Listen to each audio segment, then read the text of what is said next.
Welcome दोस्तों। आज हम बेटा अगला चैप्टर पढ़ेंगे। इससे पहले हम बहुत सारे चैप्टर्स 11th के सारे टॉपिक्स अपलोड कर चुके हैं। 12th में भी हमने इससे पहले के जितने भी चैप्टर्स हैं, principle of inheritance, molecular basis, या human reproduction, sexual reproduction, flowering plant, सब हम कर चुके हैं बेटा। आज हमारा अगला टॉपिक है इवॉल्व करना, इवोल्यूशन के बारे में पढ़ना कि कैसे सिंगल सेल से मल्टी सेल चीज़ें बनी है टाइम के साथ, और कैसे ह्यूमन पॉपुलेशन धीरे धीरे इवॉल्व या चेंजेस उसके अंदर आते गए हैं। जैसे हम कहते हैं कि कुछ ऑर्गन्स धीरे धीरे वेस्टिजियल हो गए हैं, तो उन सब का क्या रोल है, कैसे कैसे हम सिमिलैरिटीज़ ड्रॉ कर सकते हैं अपने और पुराने ऑर्गेनिजम्स में, या कंपैरिजन कर सकते हैं जिसके बेस पर हमें पता चलता है कि हम कितना इवॉल्व हुए हैं। तो आइए इस टॉपिक को बेटा आगे पढ़ते हैं। तो व्हाट इज इवोल्यूशनरी बायोलॉजी? तो देखो उसका मतलब बेटा बेसिक वही होता है इवोल्यूशनरी बायोलॉजी का हमेशा ही, कि it is a study of history of life forms, कि धरती पर कैसी कैसी लाइफ फॉर्म्स रही हैं। कभी सिंगल सेल्ड रहे होंगे, फिर मल्टी सेल्ड रहे होंगे, उस हिसाब से वो आपको बताना चाहता है। टू अंडरस्टैंड जो उन लाइफ फॉर्म्स में टाइम के साथ फ्लोरा यानी प्लांट्स या फोना यानी एनिमल्स में चेंज आए होंगे विद रिस्पेक्ट टू टाइम, और लिविंग थिंग्स के साथ साथ नॉन लिविंग चीज़ें जो हैं वो सब भी उनके अंदर क्या चेंजेस आए हैं, अर्थ, स्टार्स या यूनिवर्स, और वो सब चीज़ें भी कैसे बनी थी या बनती रहती हैं, चेंज होती रहती हैं। द स्केल, पास्ट में अगर हम देखते हैं बेटा, तो अगर जब हम हमेशा बचपन से हमें क्वेश्चन कराया जाता है कि जब भी हम स्टार्स को देखते हैं तो actually we are peeping into the past, क्योंकि वो लाइट जो हमें आज दिख रही है वो शायद स्टार से बहुत मिलियन साल पहले एमिट हुई होगी, क्योंकि हम स्टीलर डिस्टेंस को, स्टार के डिस्टेंस को लाइट ईयर्स में मेजर करते हैं। तो वही बात हो गई भाई। और अगर हम अपने आसपास की सराउंडिंग्स को देखते हैं तो कहा जा सकता है कि शायद हम बेटा प्रेजेंट में ही देख रहे हैं। तो इवोल्यूशनरी बायोलॉजी में बेसिक बात यही वाली होने वाली है कि कौन कौन से लाइफ फॉर्म्स रहे हैं हिस्ट्री में, कौन से आज प्रेजेंट है, उनके बीच में क्या कंपैरिजन है, ताकि हमें समझ में आ जाए कि कितनी इवोल्यूशन टाइम के साथ हुई है। फिर देखिए द बिग बैंग थ्योरी, जो इसको एक्सप्लेन करने की कोशिश करती है, जो समझाती है कि जो हमारा एक छोटा सा स्पेक या डॉट है यूनिवर्स के सामने, अर्थ एक छोटा सा डॉट है, उसकी कैसे ओरिजिन हुई या यूनिवर्स की ओरिजिन कैसे हुई। Age of universe almost 20 billion years old. तो भाई नई एनसीईआरटी जो है बेटा इसको 13.8 लिखती है। तो ये देख लीजिएगा, कभी कभी हो सकता है एग्जामिनर ने पुरानी एनसीईआरटी से क्वेश्चन बना दिया हो तो 13.8 ऑप्शन में ही ना हो। अगर ऑप्शन में रहेगा तो आपको 13.8 ही रखना है आंसर, वरना आप 20 बिलियन वाला आंसर मार्क करेंगे। क्या कंपोजिशन थी? तो वो कहते हैं कि जो अर्ली यूनिवर्स थी उसमें ह्यूज क्लस्टर थे किसके? गैलेक्सीज के। गैलेक्सीज के अंदर क्या था? तो बहुत सारे स्टार्स थे और क्लाउड्स थे, गैस के या डस्ट के।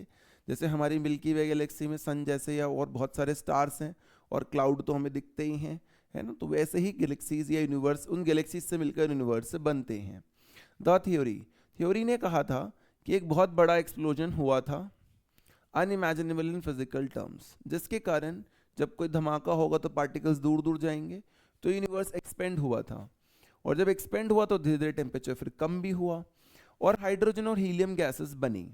इन गैसेस ने धीरे धीरे क्या किया, जैसे हमारे पास देखते हैं बिल्कुल वैसे ही ग्रेविटेशनल के अंदर वो बेटा कंडेंस हो गई। एक दूसरे एटमिक फोर्सेस लगते हैं एक दूसरे एटम के एक दूसरे के ऊपर, कि वो पास आ सके, स्टेबल हो सके।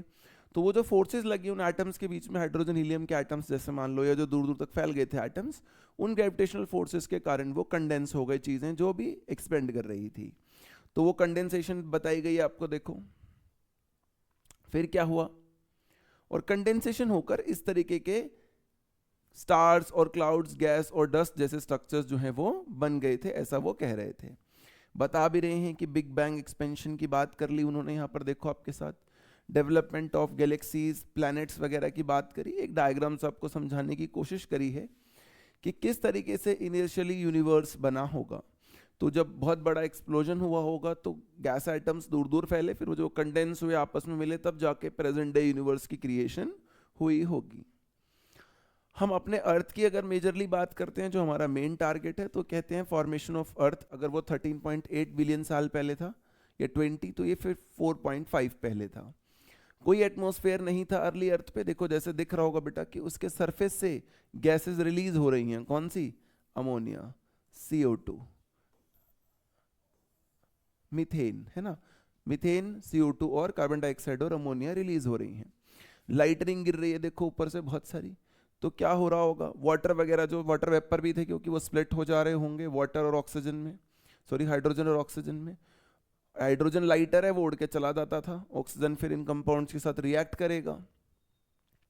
कोई ओजोन की लेयर नहीं बनी थी तो सन की रेज भी डायरेक्टली ही गिर रही होंगी। अर्थ तो प्लैनेट है, बना होगा तो सन तो उसका स्टार पहले ही बन चुका होगा।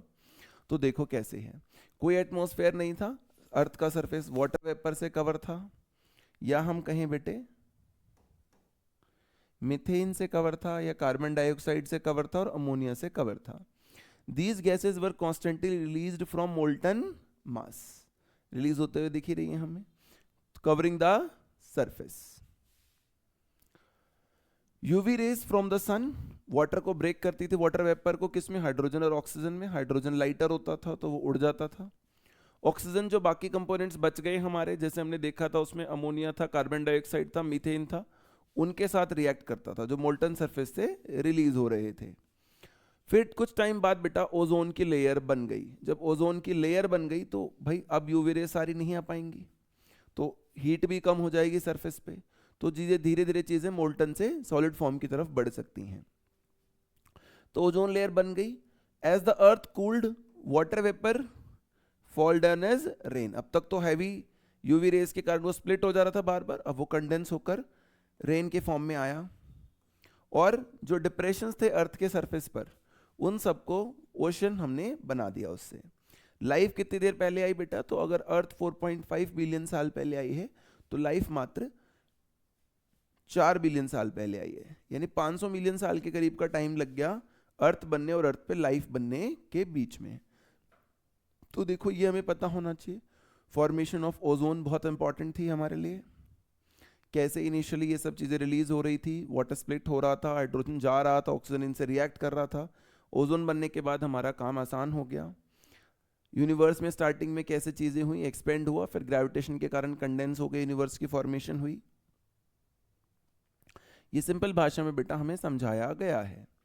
फिर देखो अर्ली थ्योरीज क्या थी लाइफ की, है ना। ये तो यूनिवर्स के ओरिजिन की बात हो गई भाई, अब हम लाइफ के ओरिजिन की बात करते हैं। तो लोगों ने कहा था कि पेन स्पर्मिया होता है। पेन का मतलब होता है ऑल, स्पर्मिया का मतलब होता है सीड। कि सारी सीड्स जो लाइफ को बनाने वाली हैं वो कॉस्मोजोइक यानी कि दूसरे प्लैनेट से आई हुई हैं, कॉस्मोस से आई हुई हैं।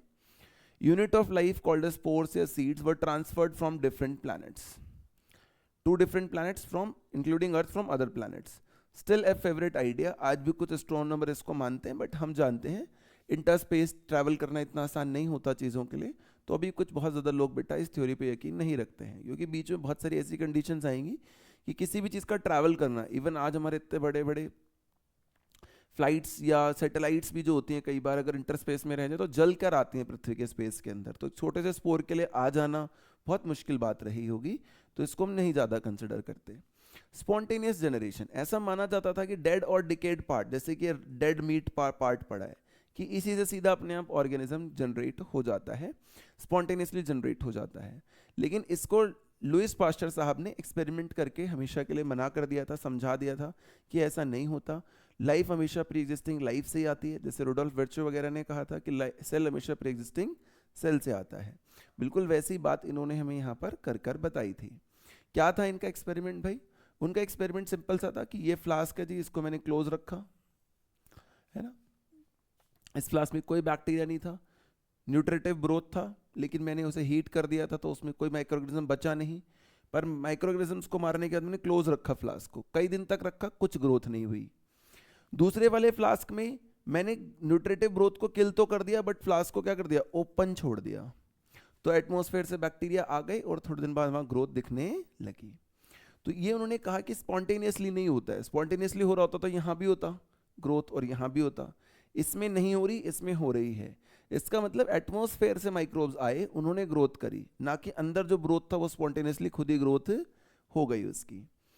तो life comes from only from pre existing life. Flask, कई बार बच्चा इसको पढ़ता नहीं है, यहाँ सेल पढ़ लेता है बस, और रुडोल्फ वर्च्यू मार्क कर देता है, ये ध्यान रखिएगा बेटा। फ्लास्क ए प्री स्टेरिलाइज्ड है, life did not come from the killed yeast और the microorganism the unicellular fungus. Flask B में आ गई क्योंकि एयर के साथ हमने छोड़ दिया उसे, और इस थ्योरी से हमने स्पॉन्टेनियस जनरेशन को हमेशा के लिए क्या कर दिया बेटा, मना कर दिया कि स्पॉन्टेनियस जनरेशन जैसी कोई चीज एग्जिस्ट नहीं करती है। फिर केमिकल एवोल्यूशन को प्रपोज किया, किन्होंने किया? दो लोगों ने किया, इनका नाम भी नीट के एग्जाम में पूछा जा चुका है, पूछा जा सकता है, ओप्रिन एंड हेल्डेन। ओप्रिन रशिया से थे, हेल्डेन इंग्लैंड से थे। First form of life came from pre existing non living organic molecules, ऐसा इनका मानना था। नॉन लिविंग ऑर्गेनिक मतलब आरएनए या प्रोटीन वगैरह जिसमें कार्बन हाइड्रोजन जनरली होते हैं, जैसे हम बायोमॉलिक्यूल में पढ़कर भी आते हैं।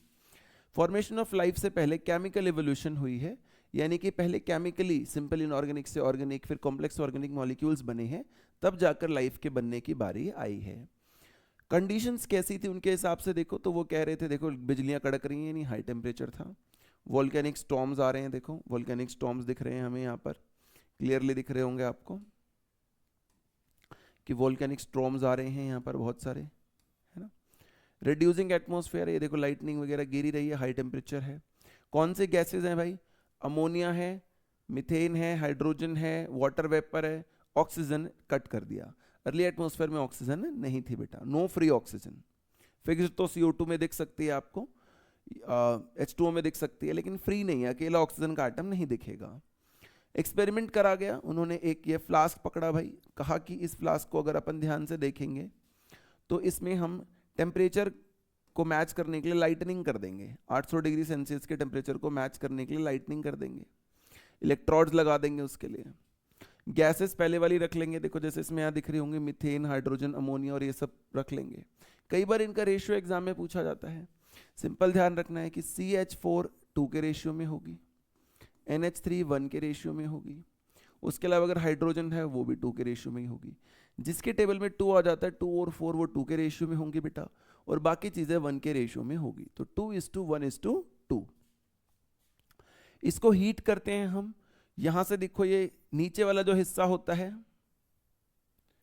जनरली, उसको हम लोग नीचे वाले हिस्से को क्या मान लेते हैं? एक तरीके से ऐसा मान के चलते हैं कि जो नीचे वाला हिस्सा है वो हमारा ओशन वाला हिस्सा है और ऊपर वाला हिस्सा एटमॉस्फेयर वाला हिस्सा, ऐसा भी मान सकते हैं। तो देखो अगर हम इसको देखते हैं तो नीचे वाले हिस्से में क्या क्या दिखाई दे रहा है और कैसे हो रहा होगा। तो वाटर बॉयल हो रहा है, वाटर बॉयल हो रहा है, और वाटर वेपर जो यहाँ पर हम कहते हैं वाटर वेपर है वो यहीं से बन रहा है, देखो ये वेपर बनते हुए भी दिख रहा होगा आपको, यहाँ ट्रैवलिंग दिख रही है, यहाँ पहुंच गया। गैसेस पहले से थी, टेम्परेचर कर दिया, यही मीथेन, हाइड्रोजन, अमोनिया उस टाइम भी अर्थ के मोल्टन सरफेस से रिलीज हो रही थी, अभी हम थोड़ी देर पहले पढ़ रहे थे, और इनको हमने हीट किया।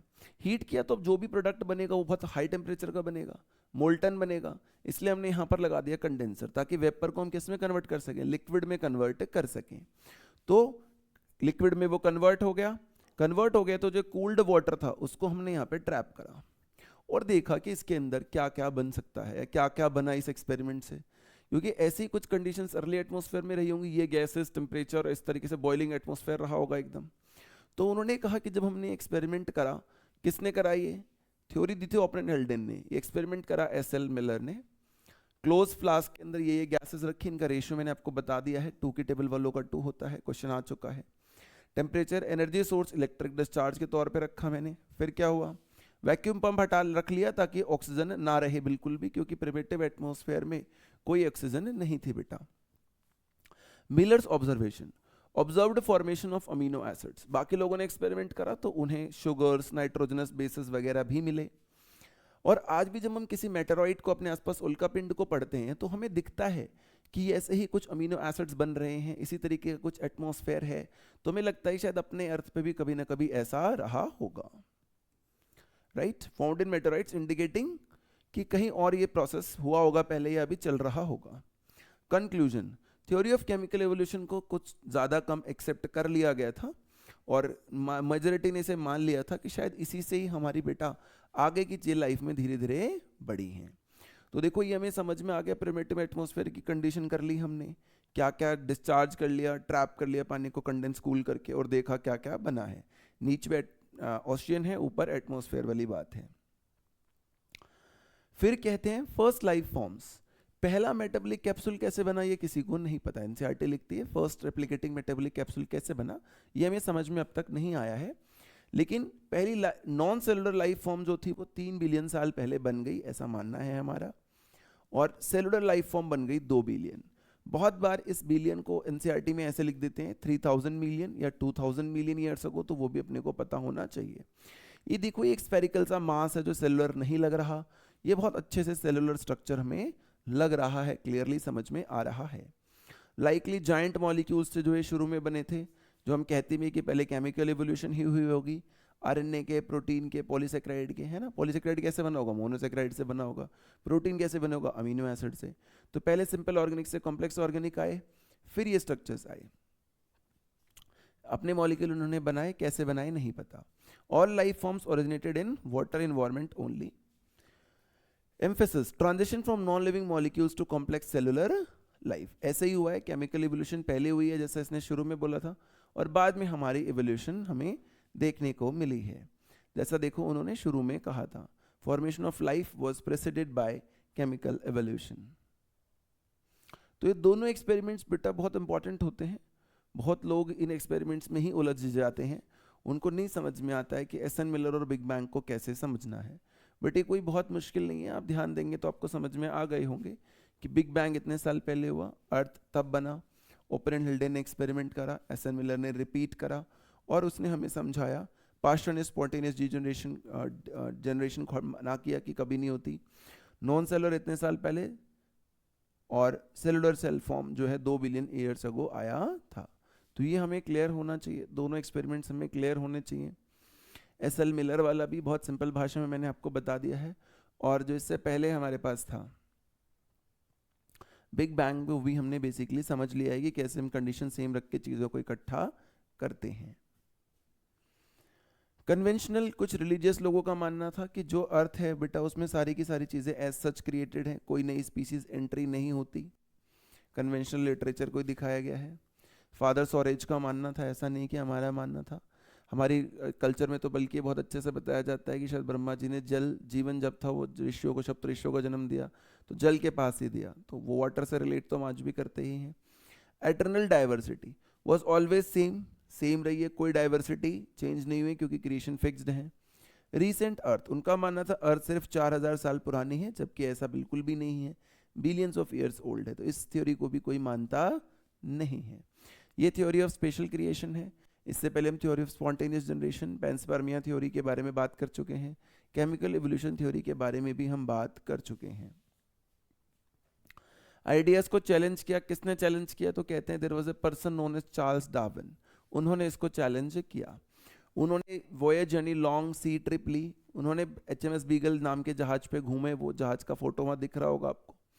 ऑब्जर्वेशन उन्होंने अपनी बेस करी किस पर? एग्जिस्टिंग लिविंग फॉर्म्स और पुराने जो फॉसिल्स उनको मिले उसके ऊपर। ये उस जहाज का चित्र है मोस्ट प्रोबेबली। उस टाइम पर कुछ बहुत हाईटेक जहाज नहीं होते थे, इसी तरीके के होते थे भाई। Darwin's conclusion on life forms, Darwin का कहना था कि एग्जिस्टिंग लाइफ फॉर्म्स आपस में सिमिलैरिटीज शेयर करती हैं, है ना। मैं या हॉर्स या डॉग या कैट, हम सब ह्यूमंस आपस में कुछ ना कुछ सिमिलैरिटीज बिल्कुल शेयर करते हैं, जो लिविंग वर्ल्ड फर्स्ट चैप्टर में भी पढ़ाया जाता है कि जितने भी हमारे टेक्सोनॉमिकल हायरार्कीज हैं सब आपस में कुछ ना कुछ कैरेक्टर्स के साथ रिलेट करती हैं। Similarities are found among existing life forms, और जो मिलियंस ऑफ साल पहले चले गए उनके साथ भी। जैसे अगर डायनासोर में नोटोकॉर्ड या वर्टेबल कॉलम रहा होगा तो आज हमारे अंदर भी है। Many of these ancient lifes तो आज के दिन एग्जिस्ट भी नहीं करती हैं, आज वो नॉन एग्जिस्टेंट भी हो चुकी हैं। ये सब देखो दिखाया गया है, जिससे समझ में आता है कि सिमिलैरिटी तो कहीं ना कहीं एक ही कॉमन एंसेस्टर से सब लोग शायद धीरे धीरे डेवलप हुए हैं। New life forms arose at different periods, और पुरानी जो है वो टाइम के साथ बेटा समय समय पर एक्सटेंट भी हुई हैं। जैसे इक्वस या हॉर्स की जो रीसेंट कैटेगरी है वो रीसेंट है, लेकिन जो मियोहिपस, मैरिचिपस और प्लियोहिपस है जो हॉर्स की ही पुरानी कैटेगरीज हैं वो अब एक्सटेंट हो चुकी हैं। कंक्लूजन कि धीरे धीरे चीज़ों में इवोल्यूशन देखा गया है। पहले देखो इतना छोटा सा हॉर्स था, आज देखो। इस तरीके की बात वो आपको समझाता है कि कैसे धीरे धीरे इवोल्यूशन हुआ है। एनी पॉपुलेशन, कोई भी जो पॉपुलेशन होती है, डार्विन का ऐसा मानना था उसके ऑब्जर्वेशन के बेस पर कि कोई भी पॉपुलेशन है, कोई बैक्टीरिया, कोई फंगस, कोई जैसे पैरट दिख रहा है, स्पैरो दिख रहा है, इन सब की पॉपुलेशन में कुछ कैरेक्टरिस्टिक्स होते हैं, बिल्कुल होते हैं भाई। कि हमारी पॉपुलेशन में, कि हमारी बुद्धि हम मानते हैं बहुत तेज़ है, बर्ड्स की पॉपुलेशन में उड़ने का फीचर, रेप्टाइल्स क्रॉल करते हैं, फिश स्विम करते हैं, तो हर पॉपुलेशन में कुछ इनबिल्ट कैरेक्टर्स होते हैं। इनमें से कुछ कैरेक्टर्स जो होते हैं वो एनिमल को अलाउ करते हैं to survive better in natural condition. जैसे समुद्र होगा तो फिश को सर्वाइवल बेटर होगा हमारे से, कुछ ऐसी बात कह रहा है वो। नेचुरल कंडीशंस का मतलब क्या? क्लाइमेट कैसा है, फूड कैसा है, और फिजिकल फैक्टर्स, है ना, बिल्कुल सही बात है। दो अलग अलग नेचुरल कंडीशंस में क्लाइमेट, फूड और फिजिकल फैक्टर्स यानी कि टेम्परेचर वगैरह बिल्कुल अलग हो सकते हैं, इसमें कोई डाउट नहीं है। ये अलग अलग स्पीसीज दिखाई गई है, देखो सन निकल रहा है तो, बारिश हो रही है तो, दो नेचुरल अलग कंडीशंस हैं। तो इनमें से कुछ बहुत बेटर सर्वाइव करेंगे, कुछ बहुत बेटर सर्वाइव नहीं कर पाएंगे। दोज वो आर बेटर इंडोर्ड, या इंडोर्ड का मतलब होता है इक्विप्ड, जिसके पास ज़्यादा बेहतर करेक्टर होंगे as per changing natural condition. संसार का एक ही नियम है, जैसा श्रीमद् भगवद गीता भी कहती है, परिवर्तन तो नेचर बदलती रहेगी। उस बदलती हुई नेचर के अकॉर्डिंग जिसके पास बेटर इक्विप्ड करेक्टर्स होंगे बेटा, वो सर्वाइव करेगा, उसकी प्रोजनीज धीरे धीरे ज़्यादा बच जाएंगी, तो वो आउटब्रीड कर जाएगा बाकी लोगों को, उसकी जनसंख्या हमें कुछ सालों में ज़्यादा दिखाई देगी। जो लेस इक्विप्ड होते हैं वो लेस रिप्रोड्यूस करेंगे, राइट। और रिप्रोडक्शन जो है उसी के लिए हम क्या टर्म यूज करते हैं आजकल? फिटनेस। कि जो सर्वाइवल है आपका, कि आपके पास बेटर करेक्टर थे इसलिए आप सर्वाइव कर गए, इसको हम ऐसे भी तो कह सकते हैं कि वो पर्टिकुलर स्पीसीज या वो पर्टिकुलर पॉपुलेशन ज़्यादा फिट थी, और वो उसकी फिट थी तो वो बची तो कल को उसकी प्रोजेनीज भी उसी की ज़्यादा बनेंगी, जो बच रहा है उसे रिप्रोडक्टिव फिटनेस भी कहा जाता है। जैसे लॉन्ग नेक है मान लीजिए इनके पास, Giraffe use their long neck to eat leaves from top of the trees. Male giraffes use their long necks to fight other male giraffe. Giraffe are able to see predators from a greater distance away. अब भाई इसके साथ कोई दूसरी species compete कर रही होती कि प्रेडेटर दूर से अटैक, तो इसको पहले दिख गई तो ये तो बेटर बचेगा, तो इस कंडीशन की वजह से इसकी प्रोजनीज कल को आपको ज़्यादा नजर आएंगी, ऐसा आप समझ सकते हैं। तो डार्विन की बात हो गई, HMS बीगल पर घूम आए वो, उन्होंने हमें समझा दिया कि पॉपुलेशन की वेरिएशन से कैसे हमें फ़ायदा हो सकता है। वो वेरिएशन जो हमें नेचुरल कंडीशन में बेटर फिट बनाती है, उसी वेरिएशन के कारण टाइम के साथ हमारी प्रोजनीज ज़्यादा होंगी। अकॉर्डिंग टू डार्विन, फिटनेस का मतलब होता था only to the reproductive fitness. जो बेटर फिट होंगे बेटा ऑब्वियसली वो ज़्यादा दिन तक जिंदा रहेंगे, तो ज़्यादा चांसेस है उनके फर्टिलाइजेशन होने के, और उनकी टाइम के साथ प्रोजनीज भी दुनिया में ज़्यादा रहेंगी। Darwin called this natural selection and implied it या suggested it as mechanism of evolution, कि इवॉल्व चीज़ें हुई ही ऐसे हैं। एवोल्यूशन ही तो पढ़ रहे हैं ना हम, कि नेचर बदली, उसमें जो उस टाइम बेटर फिट था, और वो कौन बेटर फिट था, नहीं, ये भी इनहेरिटेंस से ही आता है। एडेप्टिव एबिलिटी जो होती है हमारी, कि अडेप्ट कर पाएंगे नियम नेचुरल कंडीशन में, नई कंडीशन में, वो एडेप्टिव एबिलिटी इनहेरिटेड होती है। तो जिसके पास वो थी वो सर्वाइव कर गया, दूसरा बंदा हट गया, जो सर्वाइव कर गया उसकी पॉपुलेशन बाद में ज़्यादा ग्रो कर गई, उसकी प्रोजनीज का नंबर ज़्यादा हमें दिखाई दिया। तो इसी को तरीके को वो बोलता है कि कैसे एडेप्टिव एबिलिटी के कारण कुछ लोग सिलेक्ट हो जाते हैं, कुछ लोग नहीं हो पाते हैं। इसे ही मैकेनिज्म कहा गया इवॉल्व करने का, है ना। तो सिलेक्टेड बाय नेचर, तो उसकी प्रोजनीज क्या होंगी, थोड़ी ज़्यादा होंगी। पैरेलल कंक्लूजन्स एक और साइंटिस्ट ने ड्रॉ करी थी, एल्फ्रेड वेलेस। ये तो HMS बीगल पर घूम रहे थे। एल्फ्रेड वेलेस जो थे वो इस वाले आइलैंड पे काम कर रहे थे, ये भी नीट के अंदर क्वेश्चन आ चुका है, मेले आर्किपेलागो। उनको भी सिमिलर कंक्लूजन्स मिले थे। Apparently new type of organisms are recognisable in due course of time. उनका भी यही मानना था कि कुछ समय के बाद धीरे धीरे नए नए वेरिएशंस वाले लोग जो बेटर फिट होने की कंडीशन में वो ज़्यादा दिखाई देते हैं। Alfred Wallace. Common ancestry and earth age, सारी एग्जिस्टिंग लाइफ फॉर्म्स जो होती हैं बेटा वो एक दूसरे के साथ सिमिलैरिटी शेयर करती हैं। Those ancestors were present at different periods in history of earth. जिन एंसेस्टर्स की हम बात करते हैं कि हम सब मान लो किसी एक यूनिवर्सल ऑर्गेनिज्म से ही आए होंगे, या आज हमारे एंसेस्टर्स शायद कॉमन रहे होंगे, तो वो एंसेस्टर्स, ऐसा थोड़ी हम सबके एंसेस्टर आज ही प्रेजेंट है, वो सब प्रेजेंट थे in different periods of the history of earth. History of अर्थ को हमने 3 हिस्सों में बांट रखा होता है, epochs, periods and eras. Era सबसे बड़ा फेज जिसमें हजारों साल एक साथ आ जाए मान लो, फिर 100-200 साल का क्लासिफिकेशन कर रहे हैं तो पीरियड्स, और 10-10 साल का कर रहे हैं तो इपॉक्स, ऐसे। The geological history of earth closely relates with the biological history, की जैसे जैसे भूविज्ञान या पृथ्वी का सतही विज्ञान बदला है वैसे वैसे नई नई चीज़ें इवॉल्व हुई हैं।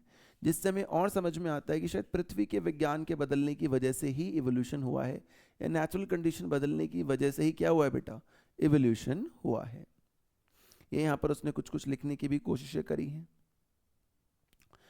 कॉमन परमिसिबल कंक्लूजन यही है कि अर्थ पुराना है, ऐसा नहीं है जैसा स्पेशल क्रिएशन थ्योरी कह रही थी कि सिर्फ 4000 साल पुराना है। उस बात पे हम बहुत ज़्यादा एग्री नहीं करते, बल्कि ये बिलियंस ऑफ ईयर्स पुराना है हम मानते हैं। जैसा देखो यहाँ भी हमने क्रॉस करके दिखाया है कि 1000 ऑफ ईयर्स नहीं भाई, ये बिलियंस ऑफ ईयर्स पुराना है।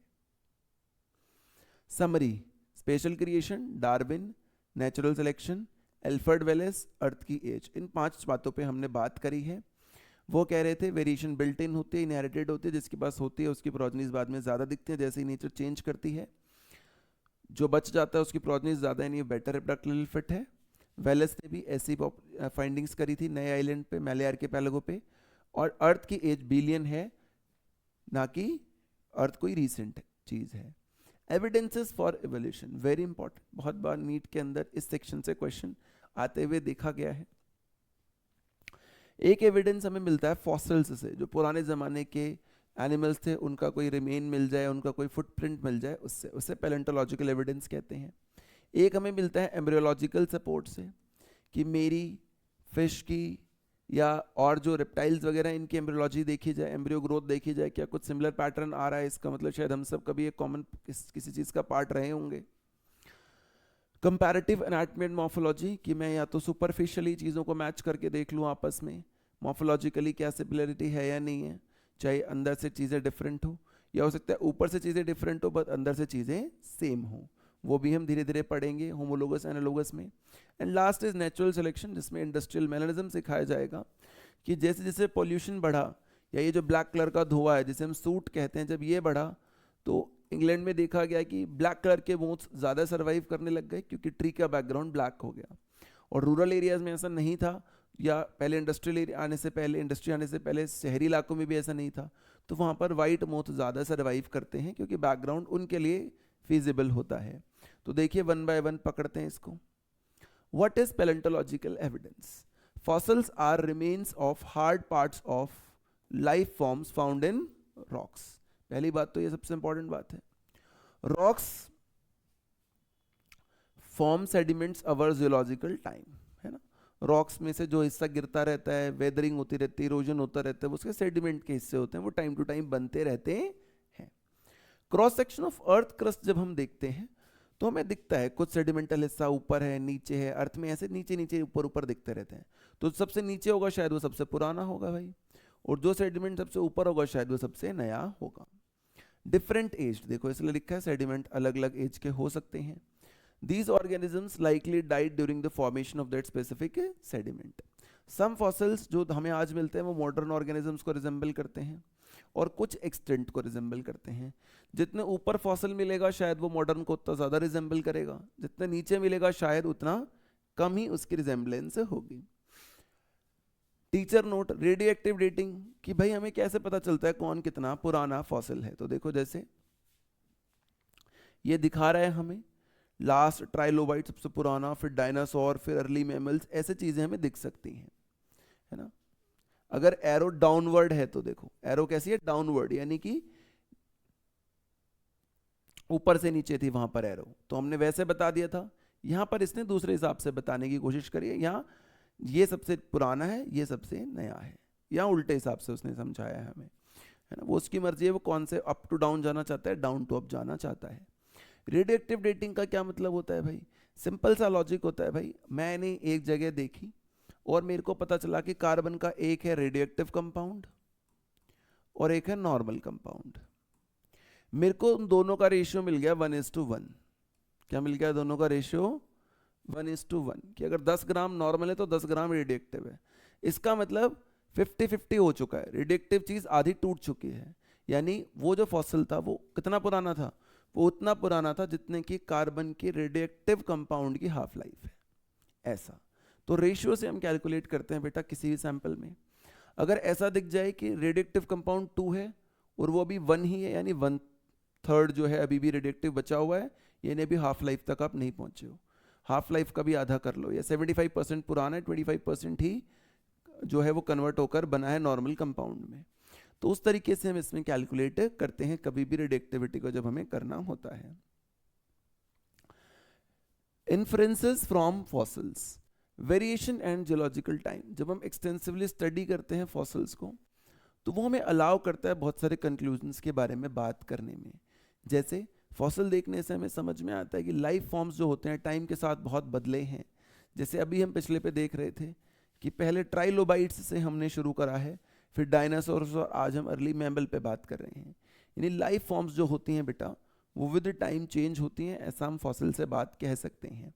वही ट्राइलोबाइट, डायनासोर, मैमल का डायग्राम यहाँ भी है, अब की बार डाउन टॉप है। Certain life forms are restricted to certain periods, है ना, कि डायनासोर एक पर्टिकुलर जुरासिक वाले पीरियड में था, उसके बाद खत्म हो गया, वैसी वाली बात कह रहा है। New life forms have arisen at different types mapping directly to distant geological eras. Teacher note, ये मैंने बता दिया रेडिएक्टिव कार्बन डेटिंग कैसे होती है बेटा। अलग अलग फॉसिल्स अलग अलग टाइम पे कैसे होते हैं, पैलेंटोलॉजिकल सबसे इंपॉर्टेंट एविडेंस कैसे हो गया। अर्नेस्ट हैक्कल ने एम्ब्रियोलॉजिकली एक बात कही। उनका कहना था, जैसा कि इधर डायग्राम में भी एक छोटा सा हल्का सा डायग्राम बनाया, दिख भी नहीं रहा होगा शायद बहुत क्लियरली। उनका मानना ऐसा था कि जितने भी वर्टिब्रेट्स हैं from cyclostomes to us mammals, उन सब के अंदर हेड के पीछे एक वेस्टिजियल गिल स्लिट डेवलप होती है। कब? एम्ब्रियोलॉजिकली। हालांकि एडल्ट में वो सिर्फ फिश में फंक्शनल होती है, कि फिश में फंक्शनल होती है एडल्ट में, बट एम्ब्रियो में सब में दिखती है। तो उसने कहा कि कुछ कॉमन सिमिलैरिटी है, यानी मैं कह सकता हूँ कहीं ना कहीं एक दूसरे के साथ इवोल्यूशनरी ये चीज़ें लिंक्ड हैं। लेकिन इस बात को बेटा, है ना, क्या बोला उन्होंने कि शेयर्ड अर्ली डेवलपमेंटल पाथवे, यानी एम्ब्रियोलॉजिकल जो अर्ली डेवलपमेंट पाथवे होता है वो सब वर्टिब्रेट्स में सेम है। इसका मतलब उन्होंने कहा कि ये किस बात का इंडिकेटिव है? कॉमन एंसेस्टर का इंडिकेटिव है ये बात, कि हम सबके पास एक कॉमन एंसेस्टर रहा होगा कभी ना कभी, तभी हमें अर्ली डेवलपमेंटल पाथवे पे सिमिलैरिटी नजर आ रही है ना। बेसिस ऑफ सपोर्ट उसका देखो वही था कि एम्ब्रियोनिक स्टेज के दौरान कुछ ऐसी चीजें होती हैं जो फिश को छोड़कर बाकी एडल्ट्स में एब्सेंट होती हैं। बट इसको रिजेक्ट कर दिया था कि इन्होंने, कार्ल अर्नेस्ट वॉन बेयर ने। उन्होंने कहा ऐसा कुछ नहीं होता, हमारा एम्ब्रियो कभी किसी दूसरे के एडल्ट स्टेज से पास नहीं करता है। वाइल एम्ब्रियो स्टेजेस मे शेयर सिमिलैरिटीज, लेकिन they do not represent miniatured adults of ancestral species। ऐसा नहीं है किसी के एडल्ट में कि उसके एडल्ट पे गिल थी तो हमारे एम्ब्रियो में गिल स्लेट होगी उसके एडल्ट में क्योंकि गिल स्लेट्स हैं, ऐसा नहीं होता। वो आर्टिफैक्ट है, आपको लग रहा है होता होगा, बट ऐसा होता नहीं है। तो इसके बाद जो हमारी लाइन होती है, जिसको हम बोलते भी हैं कि रिकैपिचुलेशन लॉ कहते हैं कुछ लोग इसे, या हैक्कल्स लॉ कहते हैं, अर्नेस्ट हैक्कल ने दिया था, क्योंकि रिकैप लॉ वो हमेशा के लिए कैंसल मान लिया गया। ऑन्टोजेनी रिपीट्स फाइलोजेनी, कि मेरी इंडिविजुअल हिस्ट्री, मेरी एंसेस्ट्रल हिस्ट्री की रिपीटेशन है, कि मेरे इंडिविजुअल के अंदर अगर गिल स्लिट दिख रहा है मेरे एम्ब्रियो में, इसका मतलब, और फिश जो मेरे एंसेस्टर कभी रहे होंगे शायद, उनके एडल्ट में दिखता है अगर मेरे को गिल स्लिट, इसका मतलब मेरी एम्ब्रियोनिक हिस्ट्री उसकी रिपीट कर रही है, उसको रिपीट कर रही है। Ontogeny repeats phylogeny. फाइलोजेनी का मतलब हमेशा इवोल्यूशनरी रिलेशनशिप्स होता ही है। प्लांट किंगडम में भी हम पढ़ते थे फाइलोजेनेटिक रिलेशनशिप्स के बारे में, ये वही फाइलोजेनी बेटा है। Similarities and differences. फिर हम बात करते हैं मॉर्फोलॉजी और एनाटॉमी के बेसिस पर चीजें कैसी होती हैं। तो होमोलॉगी का मतलब होता है, होमोलोगस मतलब क्रोमोसोम, वही वाली बात कि स्ट्रक्चर सेम है, बोन के अंदर वही रेडियस अल्ना ह्यूमरस है सब में, लेकिन फंक्शन अलग अलग है। बैट के अंदर वो उड़ने का काम है, तो हमारे अंदर फोरलिम की वही बोन्स ग्रास्प करने में मदद कर सकती हैं, चीता में रनिंग करने में मदद कर सकती हैं, ऐसा। हालांकि एनाटॉमिकली सिमिलर है, इंटरनल स्ट्रक्चर सबके अंदर फोरलिम का सेम ही है। एनालॉगस का मतलब बिल्कुल उल्टा होता है कि एनाटॉमिकली कोई सिमिलैरिटी नहीं है, लेकिन सिमिलर एडेप्टिव फीचर्स को एडेप्ट करा गया है नीड के कारण। जैसे इन दोनों को देखो, दोनों एक ही तरीके से स्विम कर सकते हैं, वो कहते हैं flippers of penguin and dolphin. Penguin और डॉल्फिन दोनों, एक मैमल है एक मैमल नहीं है, बट दोनों काम एक जैसा करते हैं, फ्लिपर हैं तो। देखो, जिनके पास सिमिलर एनाटॉमिकल फीचर्स होते हैं लेकिन फंक्शन अलग होते हैं। जैसे मैंने बोला ही था क्या क्या सिमिलर है, कि ह्यूमरस, रेडियस, कार्पल, अल्ना, ये सब सेम है। लोकोमोशन में हमें पढ़ाया जाता है कि ये सब एपेंडिकुलर स्केलेटन का पार्ट होता है, दोनों 30-30 बोन्स होती हैं दोनों हाथों में। ह्यूमन में फंक्शन ग्रास्पिंग का है बेटा, लेकिन वेल के अंदर क्या है, स्विमिंग। बैट में क्या है, फ्लाइंग। चीता में क्या है, running. All have same bone pattern, लेकिन डिफरेंट वेज में इस्तेमाल हो रहे हैं। इसको होमोलोगस बोलते हैं, या एक से होकर अलग अलग में बट जाना, इसे डाइवर्जेंट एवोल्यूशन भी बोलते हैं। कैसे एवोल्यूशन है ये, डाइवर्जेंट एवोल्यूशन, डाइवर्ज करना। The same fundamental structure developed along different directions, यानी रेडियस चलना सब तो सेम ही था। Due to adaptation to different needs, कि किसी को स्विम करना था, किसी को रन करना था, इसलिए अलग अलग नीड्स के कारण स्ट्रक्चर अलग अलग डायरेक्शन में डेवलप हुआ। वर्टिब्रेट हर्ट, चाहे फिश का हो, एम्फीबियन का हो, मैमल का हो, बेटा सब में एट्रिया और वेंट्रिकल होता है। इसका मतलब ये कैसी चीज है भाई, इसका मतलब ये एक होमोलोगस बात हो गई कि एनाटॉमिकल सिमिलैरिटी है। फंक्शनली कोई सिंगल सर्कुलेशन हो सकता है, कोई इनकम्प्लीट डबल या डबल हो सकता है। वर्टिब्रेट ब्रेन, चाहे फिश से लेकर मैमल तक कहीं भी पकड़ लो, वही सेरिब्रल, वही ऑल्फैक्टरी, वही सेरिबेलर, ये सारे स्ट्रक्चर्स दिखते हैं, यानी एनाटॉमिकल सिमिलैरिटी तो इसमें भी है। तो होमोलोगस का मतलब यही होता है कि वो कॉमन एंसेस्ट्री इंडिकेट करते हैं, कि बहुत आसपास ही कुछ उन दोनों के बीच में कॉमन एंसेस्टर रहा होगा।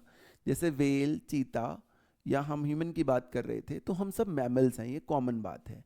यहाँ पर सब वर्टिब्रेट्स हैं, ये कॉमन बात है ना। तो देखो ये हमें समझ में आना चाहिए। होमोलोगस इन प्लांट्स, ऐसा नहीं है सिर्फ एनिमल्स में ही ऐसा होता है भाई, प्लांट्स में भी होता है। जैसे बोगनविलिया स्टेम मॉडिफिकेशन है, ककरबीटा स्टेम मॉडिफिकेशन है, दोनों एक्सिलरी बड की मॉडिफिकेशन है, यानी एनाटॉमिकली तो सेम बात है, लेकिन फंक्शनली ये प्रोटेक्शन में काम आती है भाई। और देखो थॉर्न्स किस में काम आते हैं, प्रोटेक्शन में, और ककरबीटा का टेंड्रिल जो है वो किस में काम आता है, क्लाइंबिंग में। तो वही फिर बात है कि एनाटॉमिकल सिमिलैरिटी है, लेकिन फंक्शनली क्या है, एक दूसरे से थोड़ा अलग हो गए हम। तो ये होमोलोगस हमें बहुत अच्छे से समझ में आना चाहिए, कोई बहुत बड़ी कंफ्यूजन बेटा इसमें नहीं होनी चाहिए। Analogous and convergent evolution, analogy एक डायरेक्ट रिजल्ट होता है कन्वर्जेंट एवोल्यूशन का, वो डाइवर्जेंट थी, यहाँ कन्वर्जेंट होगी। यहाँ स्ट्रक्चर सेम नहीं होगा, बट जरूरत एक है, इसलिए एक तरफ आप आ जाओगे। Organs that are anatomically different, बिल्कुल उसके देखो अपोजिट डेफिनेशन है, बट परफॉर्मिंग सिमिलर फंक्शंस। जैसे बर्ड का विंग और इंसेक्ट का विंग, उड़ने में दोनों काम आएंगे, लेकिन बोनी स्ट्रक्चर, और इसका तो स्ट्रक्चर ही मेम्ब्रेनस है, बोनी है ही नहीं, कितना अंतर है देखो दोनों में। सिमिलरली शार्क, पेंगुइन और डॉल्फिन तीनों अलग अलग क्लासेस के अंदर है ना। पेंगुइन बर्ड जैसे कैटेगरी में ज्यादा दिखेगा आपको, डॉल्फिन मैमल में दिखती है, वो फिश में दिखता है, लेकिन इन्वायरमेंटल कंडीशन एक जैसा है, इसलिए इन सब में फ्लिपर्स आपको नजर आते हैं। सब में क्या नजर आते हैं बेटा, फ्लिपर्स नजर आते हैं। आई ऑफ ऑक्टोपस एंड मैमल, भाई मैमल की आई और ऑक्टोपस की आई, विजन है दोनों का काम, बट एनाटॉमिकली दोनों ऑर्गन्स की कोई सिमिलैरिटी नहीं है। ये देखो विंग्स की बात हुई ही थी, तो इसे हम कहते हैं analogous. Sweet potato and potato, sweet potato root की मॉडिफिकेशन है, पोटैटो स्टेम की मॉडिफिकेशन है, लेकिन दोनों का काम है फूड को स्टोर करना, दोनों का काम है फूड को स्टोर करना, तो फंक्शनली सेम है। बेशक से एनाटॉमिकली एक रूट है और एक स्टेम है। तो इस तरीके की जो चीज होती हैं ये चारों, इसको हम लोग बोलते हैं बेटे कि ये क्या है, ये नीट में बहुत ज्यादा आता है, इसे एनालॉगस या कन्वर्जेंट एवोल्यूशन कहा जाता है, कि दूर दूर वाले थे बट एक फंक्शन करने के लिए एक जगह पर आ गए हैं।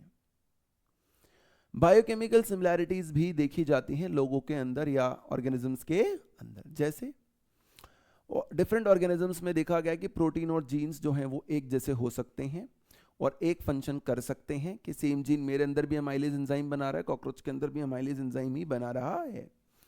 ये हम कैसे पता चलता है, जब हम डीएनए के सीक्वेंस को पढ़ते हैं, क्योंकि डीएनए के सीक्वेंस में जो फंक्शनल सीक्वेंस है जिससे कुछ प्रोडक्ट बनने वाला है, वही तो हमारा जीन होता है। एंथ्रोपोजेनिक यानी मैन मेड एक्शंस की बात जब हम करते हैं बेटा, तो मैन ने बहुत सारी चीज़ों को ब्रीडिंग करी है अपने अकॉर्डिंग, एग्रीकल्चर में, हॉर्टिकल्चर में यानी वेजिटेबल्स या फ्रूट्स वगैरह के केस में। ह्यूमन ने बहुत सारी चीज़ों को डोमेस्टिकेट किया है और क्रॉप्स को डोमेस्टिकेट किया अपने लिए, कुछ कुछ एनिमल्स अपने आसपास रखने लग गया है वो। इंटेंसिव ब्रीडिंग प्रैक्टिस हमने करी है, जैसे डॉग की ब्रीड्स बनाई है हमने बहुत टाइम के साथ। आज हम देखते हैं बहुत सारी डॉग की ब्रीड्स दुनिया में अवेलेबल हैं। तो वो सिंपल सा इवोल्यूशनरी आर्गुमेंट देते हैं कि अगर 100 साल के अंदर ह्यूमन ने इतनी सारी नई नई ब्रीड्स या नई नई स्पीसीज क्रिएट करने की कोशिश करी है, तो नेचर ने भी टाइम के साथ बहुत सारी नई स्पीसीज क्या करी होंगी बेटा, मिलियंस ऑफ ईयर्स में बनाई होंगी। यानी एवोल्यूशन नेचर में भी हुआ होगा। अगर ह्यूमन एवोल्यूशन कर सकता है तो नेचर भी कर सकती है। ऐसा वो एंथ्रोपोजेनिक एक्शन में कहते हैं। तो एंथ्रोपोजेनिक की बात हो गई, बायोकेमिकल सिमिलैरिटी की बात हो गई। इंडस्ट्रियल मैनरिज्म देखो, है ना, ये देखो तब बात हुई थी शुरू में कि क्या क्या एविडेंस ऑफ एवोल्यूशन पढ़ेंगे, तो एम्ब्रियोलॉजिकल पढ़ लिया, फॉसिल पढ़ लिया, कंपैरिजन ऑफ एनाटॉमी मॉर्फोलॉजी पढ़ लिया। अब industrial mannerism before 1850 versus after 1920, दो मेन कॉन्सेप्ट्स होंगे इसमें। और आपको बताया जाएगा कि पॉपुलेशन कंप्लीटली रिवर्स हो गई सिर्फ 70 साल के अंदर। बिफोर बैकग्राउंड वाइटिश था, बैकग्राउंड में बहुत सारे लाइकन्स थे, क्योंकि पोल्यूशन नहीं था तो लाइकन्स ग्रो कर रहे थे। तो बहुत सारे हमारे पास वाइट विंग्ड मॉथ थे। देखो वाइट वाला नंबर ज्यादा था, डार्क का नंबर कम था। डार्क एक ही है, वाइट 4 है, राइट। लेकिन जब पॉल्यूशन बढ़ा तो देखो अब जो बैकग्राउंड है ट्री का वो हो गया ब्लैक। तो अब ब्लैक 2 हैं और एक 3 है, जबकि वाइट सिर्फ 1 है। यानी उस बैकग्राउंड में कैमोफ्लेज करना बेटर आसान हो गया, किसके लिए, ब्लैक वाले के लिए। तो डार्क विंग मॉथ का पॉपुलेशन बढ़ गया। तो इन्वायरमेंटल एंड नेचुरल कंडीशन बदली, है ना, कि पॉल्यूशन हुआ, बदली। तो डार्विन वाला कॉन्सेप्ट आया कि इन में से ये अभी 4 लोग हैं मान लो, तो इन 4-5 में से पहले भी ये 4 ही थे, 1 2 3 4, इन 4 में से किस किसके पास वो एडेप्टेबिलिटी थी कि वो ब्लैक में सरवाइव कर पाए। जिसके पास 3, एक तो पहले ही ब्लैक था, बाकी 3 में से 2 के पास थी, तो वो दोनों ने अपने आप को ब्लैक में कन्वर्ट कर लिया, वो बच गए। कल को इन दोनों की प्रोजेनी ज्यादा दिखेंगी, ये बेचारा वैसा कर नहीं पाए तो ये बचा ही नहीं। जब ये बचा ही नहीं, इसको प्रेडेटर खा ही जाएगा, तो इसकी प्रोजेनीज भी किधर से आएंगी, राइट। तो इवोल्यूशन ऐसे नेचुरल सिलेक्शन के, इसलिए उसने बोला था कि नेचुरल सिलेक्शन एक मैकेनिज्म है किसका, इवोल्यूशन का। Predator spot a moth largely against a contrasting background. तो यहाँ बैकग्राउंड व्हाइट था तो ये कॉन्ट्रास्टिंग था, यहाँ बैकग्राउंड ब्लैक हो गया तो ये कॉन्ट्रास्टिंग हो गया, तो इसलिए इसे इजीली स्पॉट करेंगे तो अब ये मरेगा, पहले ये वाला मर रहा था बेचारा। व्हाइट मॉथ परफेक्टली कैमोफ्लेज कर गया, डार्क को खा जाएंगे। व्हाइट मॉथ बाहर रह गया, इस केस में व्हाइट मरेगा और डार्क आराम से बच जाएगा। लाइकन्स जो थे क्योंकि वो मर गए, तो अब बैकग्राउंड थोड़ा ब्लैक आपको यहाँ पर दिखता है। बहुत सिंपल है, कुछ बहुत कंफ्यूजिंग बात बेटा इसमें हमने नहीं करी है। सिंपल सिंपल लाइन वाइज बातें हो रही हैं कि उधर बैकग्राउंड बदला तो कहानी बदल गई। रूरल एरिया जब हमने देखा उसी टाइम के दौरान 1850 में देखा या 1920 कभी भी देखा, वहां क्योंकि पोल्यूशन था नहीं, वहां बैकग्राउंड आज भी वाइटिश है, तो वहां आज भी नंबर ऑफ वाइट जो थे वो नंबर ऑफ ब्लैक से क्या थे बेटा, ज्यादा थे, राइट। और एक और इंपॉर्टेंट बात कि कोई सी भी केस में कोई भी वेरिएंट कंप्लीटली वाइप आउट नहीं हुआ, कुछ ना कुछ अमाउंट में हमेशा ब्लैक या वाइट दोनों प्रेजेंट रहे। तो मिक्स्ड पॉपुलेशन की अगर हम बात करते हैं तो जो बेटर एडेप्ट करता है सिचुएशन के अकॉर्डिंग, उसी की पॉपुलेशन बेटा टाइम के साथ क्या होगी, बढ़ेगी। सही बात है। केमिकल असिस्टेंस, अब हमने जो कुछ एक्शंस करे हैं उनकी बात करते हैं। तो कहते हैं कि एक्सेलरेटेड इवोल्यूशन हुआ है due to human action. Human actions actively drive evolution and highly accelerated the rate. जैसे हमने हर्बिसाइड और पेस्टिसाइड का इस्तेमाल कर कर क्या कर दिया है, बहुत जल्दी इवोल्यूशन कर दिया है वीड्स और पेस्ट के अंदर, और अब वो रेजिस्टेंट बन गए हैं। शायद नेचुरली उन्हें रेजिस्टेंट बनने में बहुत साल लगते, किसी हर्बिसाइड हर्ब या पेस्ट से अब हमने बना दिए हैं। माइक्रोब्स के खिलाफ देखो एंटीबायोटिक रेजिस्टेंस है। ह्यूमंस ने इतना ज़्यादा एंटीबायोटिक कंज्यूम कर लिया है कि आजकल बहुत सारे ह्यूमंस में एंटीबायोटिक रेजिस्टेंस है, तो ये भी ह्यूमन एक्शन के कारण फास्ट हो रहा है इवोल्यूशन। इवोल्यूशन होना मतलब उनके अंदर रेजिस्टेंस है, एक नई क्वालिटी डेवलप हो रही है, राइट। और इतनी तेजी से हो रहा है कि सालों में ही रेजिस्टेंस आ जा रही है, सेंचुरीज में नहीं। द इम्प्लीकेशन, इसके कारण अब हो क्या रहा है, हम अब डिसाइड ही नहीं कर पाते हैं कि कल को क्या इवोल्यूशन होने वाली है, क्योंकि वो डिपेंड करेगा उस टाइम पे फैक्टर्स कैसे होंगे। इसलिए कहा जाता है कि इवोल्यूशन जो होता है बेटा स्टोकेस्टिक यानी कि रैंडम प्रोसेस है, ये कोई प्री डिटरमाइंड पाथ नहीं है। हम पहले से नहीं बोल सकते हैं कि कल को क्या इवोल्यूशन होने वाली है। तो देखो फॉसिल्स की बात हो गई, होमोलॉगी की बात हो गई, एनालॉगी की बात हो गई, मॉथ्स की बात हो गई और ह्यूमन इम्पैक्ट की बात हो गई। ये पांचों हमने देखो पढ़े बेटा अभी अभी, है ना, कि एनाटॉमिकल स्ट्रक्चर सिमिलर होना चाहिए, फंक्शन अलग होंगे, फंक्शन सेम होंगे, एनाटॉमिकली बेसिक से डिफरेंट हो। रेजिस्टेंस हम आजकल सालों में ले आ रहे हैं। ब्लैक जो है वो ब्लैक वाली कंडीशन ही सूट यानी इंडस्ट्रियलाइजेशन में बचेंगे, वाइट पहले बच रहे थे। और फॉसिल्स जो हैं वो बहुत इंपॉर्टेंट सोर्स होते हैं पैलेंटोलॉजिकल एविडेंस का, ये बताने का कि कौन से टाइम पर पृथ्वी में कौन सी स्पीसीज ज़्यादा जिंदा थी या बच रही थी।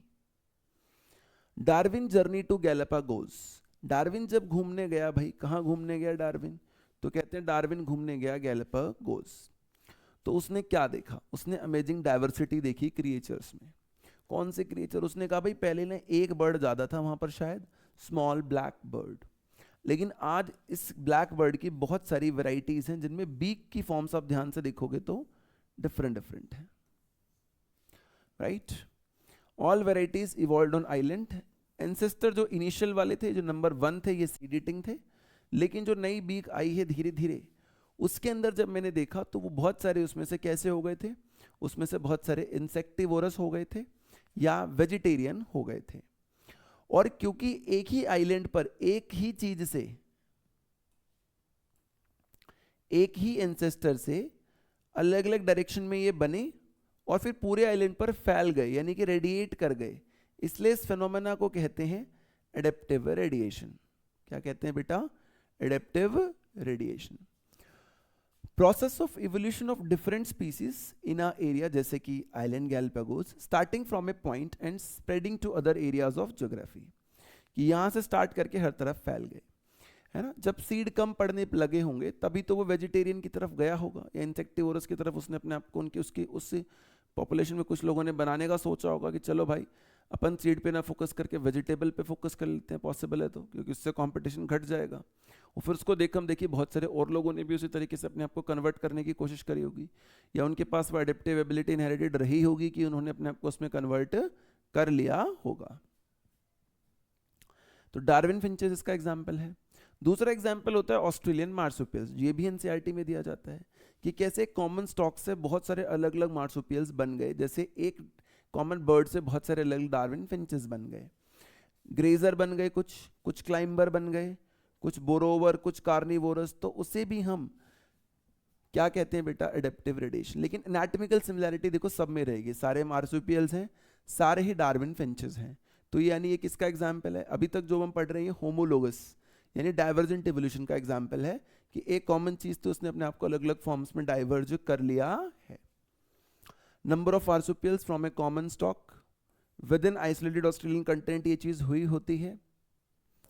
हर स्पीसीज दूसरे से थोड़ी डिफरेंट बन जाती है अपनी हैबिटेट के कारण, क्योंकि कोई हैबिटेट ग्रेजिंग का काम है, किसी का काम क्लाइंबर का है, कोई कार्निवोरस है, कोई बोरोवर है, इसलिए।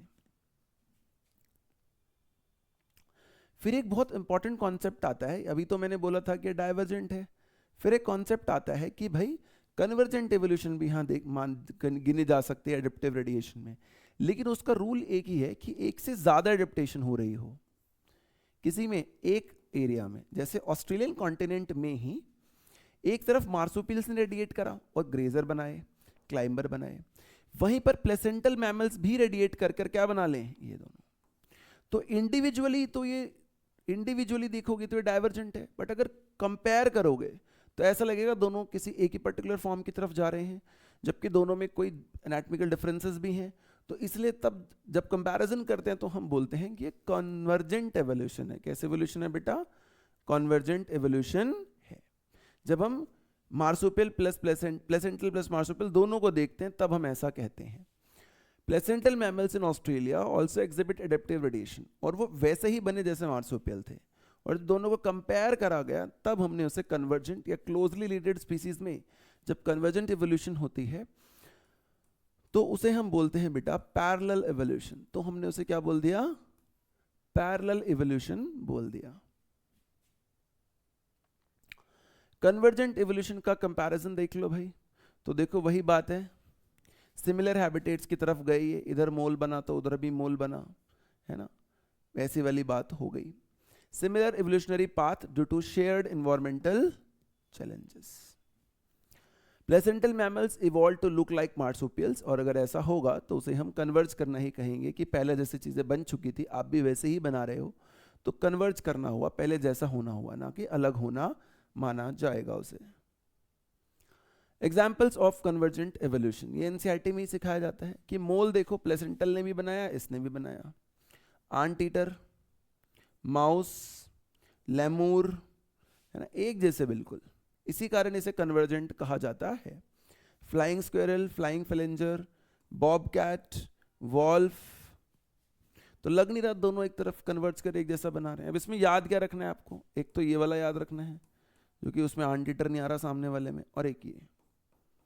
बहुत बार तो सीधा यही क्वेश्चन आ जाता है कि कौन सा उसके सामने वाला होगा ये बताओ, तो आपको बेटे वो बताना आना चाहिए। नाम लिखें, कोई बहुत बड़ी बात नहीं, आप आराम से पढ़ सकते हैं। समरी क्या है भाई, तो एडेप्टिव रेडिएशन क्या होता है कि एवोल्यूशन एक पॉइंट से स्टार्ट करता है फिर वो फैलता है। डार्विन फिंचेस क्या होती हैं कि एक सीड ईटर से आप कैसे वेजिटेरियन की तरफ बढ़े। कन्वर्जेंट एवोल्यूशन क्या है, मल्टीपल एडेप्टिव रेडिएशंस की बात। पैरेलल एवोल्यूशन जैसे मैंने समझाया था अभी, क्लोज रिलेटेड स्पीसीज में कन्वर्जेंट एवोल्यूशन को पैरेलल एवोल्यूशन कह देते हैं। मैमल्स, व्हेन, देखो वही पुरानी बात, when more than one adaptive radiation appear to have occurred in isolated geographical area, ये हम पढ़ चुके हैं बेटा ऑलरेडी। जैसे वहां पर उसने एक मोल का एग्जाम्पल दिया था, यहाँ पे वॉल्फ का एग्जाम्पल ले लिया है, बस इतना ही अंतर है, कोई ज्यादा अंतर नहीं है, राइट? कोई बहुत बड़ा अंतर नहीं, आपको डायग्रामेटिकली इजीली समझ में आ रहा होगा। ये वही नाम दोबारा हैं, मोल, आंट ईटर, माउस, लेमूर। देखो मैंने तब भी कहा था ये दोनों याद कर लेना बस, अब बाकी तो सब सेम ही है, पता चल जाता है आराम से बाकियों में। तो इंट्रोडक्शन टू बायोलॉजिकल एवोल्यूशन, अब एडेप्टिव रेडिएशन, होमोलोगस के बाद इस पर आ गए हम। तो वो कहते हैं देखो अगर हम बायोलॉजिकली देखते हैं तो एवोल्यूशन में नेचुरल सिलेक्शन शुरू तो तभी हुई जब सेलुलर फॉर्म्स आई, और जिन सेलुलर फॉर्म्स के पास मेटाबॉलिक कैपेसिटी अलग अलग थी, तभी तो हम देख पाए कौन किस रेट पे इवॉल्व करेगा। डार्विनियन थ्योरी की एसेंस तो नेचुरल सिलेक्शन, हम जानते हैं कि नेचर बदलेगी, उस टाइम पे जो पॉपुलेशन होंगी उनमें से कौन सी पॉपुलेशन बेटर नेचर में फिट होगी, नेचर में वो बचेगी, उसकी प्रोजेनिस बाद में ज़्यादा बचेंगी तो उसके लोग ज़्यादा रिप्रोड्यूस करेंगे आपस में, इसलिए हम फिटनेस को प्रोडक्टिव फिटनेस कहते हैं, है ना। जैसे उन्होंने कहा कि कोई नया करेक्टर अगर आना है तो एक माइक्रोब में जल्दी आ जाएगा, माइक्रोब्स की इवोल्यूशन फास्टर होगी, और हमारे जैसे एनिमल्स की इवोल्यूशन थोड़ी स्लोअर होगी, क्योंकि हमारा लाइफ स्पैन भी बड़ा है। 12 साल तक तो मैं नई जनरेशन ही नहीं जनरेट कर सकता, 12-15 साल की उम्र तक अगर ह्यूमन, तो कहाँ से नई करेक्टर आ जाएंगे नई जनरेशन में। माइक्रोब्स में तो मिनटों में हो जाता है काम, इसलिए कहा जाता है कि लाइफ स्पैन छोटी है तो करेक्टर भी जल्दी जल्दी, जैसे हम कोविड का देखते थे 2019 2020 में, कितनी जल्दी बहुत सारे वेरिएंट्स उसमें बदलते चले गए थे बेटा। ह्यूमंस में के तो इतने वेरिएंट्स इतने जल्दी बदले नहीं जाते, या किसी भी एलिफेंट जैसी स्पीसीज के भी इतने जल्दी variants alpha beta gamma delta नहीं बदले जाते। एक एक्सपेरिमेंट करा उन्होंने कहा कि ये कॉलोनी ए है मान लीजिए बैक्टीरियाज की, ये किसी मीडिया में मान लीजिए अगार में ग्रो करती है आराम से, और इसके पास कुछ ऐसी वेरिएशन है, यानी कुछ ऐसे एंजाइम्स है कि आराम से इस अगार पे फीड करके अपना गुजारा कर सकती है। उसने कहा मीडियम बदल दो जी, देखो ब्लू से क्या हो गया ग्रीन, कह दिया जी इसको काइटिन कर दो। अब इस कॉलोनी में मान लो 100 लोग थे, तो 100 में से हो सकता है कि सिर्फ 50 के पास ही जेनेटिकली ऐसा फीचर हो कि वो काइटिन पे डिपेंडेंट हो पाए, और बाकी 50 नई कंडीशन में जिंदा ही ना रहे। तो उससे क्या होगा, only a part of population be survives, population survives, और जो सर्वाइव 50 लोगों ने सर्वाइव कर लिया, 100 में से 50 तो गए, जिन 50 ने सर्वाइव कर लिया उसे कहते हैं कि वो पॉपुलेशन बी है। क्या है वो पॉपुलेशन बी है, जिन 50 ने सर्वाइव कर लिया। अब टाइम के साथ अब जब धीरे धीरे देखोगे बेटा, तो नए मीडियम में आपको सिर्फ जो नए जो 50 बच गए थे उन्हीं की प्रोजनीज तो दिखेंगी, पहले जो 50 मर गए उनकी कोई प्रोजनी दिखेगी नहीं, है ना। तो यानी देखो 100 में से 50 लोगों को नेचर ने सेलेक्ट कर लिया, जैसे इन्वायरमेंट बदला, कंडीशन बदली उसकी, और 50 हट गए। और यही डार्विन का मेन मानना भी था कि नेचर बहुत इंपॉर्टेंट रोल प्ले करती है सिलेक्शन में, है ना। तो देखो नेचर सिलेक्ट्स फॉर फिटर, तो जहां पे जैसे पॉपुलेशन बी जो थी इस केस में कौन बेटर फिट था, पॉपुलेशन बी। ए में से वो बचे हुए 50 लोग जो काइटिन पे सरवाइव कर गए, और अगर वो फिट हो गए तो ऑब्वियस सी बात है, फिट क्यों कह रहे हो, क्योंकि वो अडेप्ट कर पाए काइटिन में, यानी कि वो नेचर के अंदर सेट हो गए, तो उन्हीं की प्रोजेनीज कल को आपको क्या मिलेगी बेटा, ज्यादा मिलेंगी। वो 50 ही क्यों अडेप्ट कर पाए, क्योंकि अडेप्टिव एबिलिटी कैसी होती है, इनहेरिटेड, या उसका हमेशा क्या होता है, जेनेटिक बेसिस, यानी उनके पास कुछ ऐसा जेनेटिक सीक्वेंस रहा होगा जिसकी मदद से उन्होंने कुछ ऐसा एंजाइम बना पाए वो लोग, ताकि वो वहां पर उस कंडीशन में सर्वाइव कर पाए। और बाकी 50 ऐसा कुछ नहीं बना पाए बेटा, तो वो सर्वाइव नहीं कर पाते हैं। की concepts of Darwinian theory. Darwin कह रहा था, देखो मेरा मानना तो सिंपल सा ये है कि कॉमन एंसेस्टर से ऐसे धीरे धीरे इवॉल्व होती हैं चीजें, ब्रांच करते हुए, इसे ब्रांचिंग डिसेंट कहते हैं।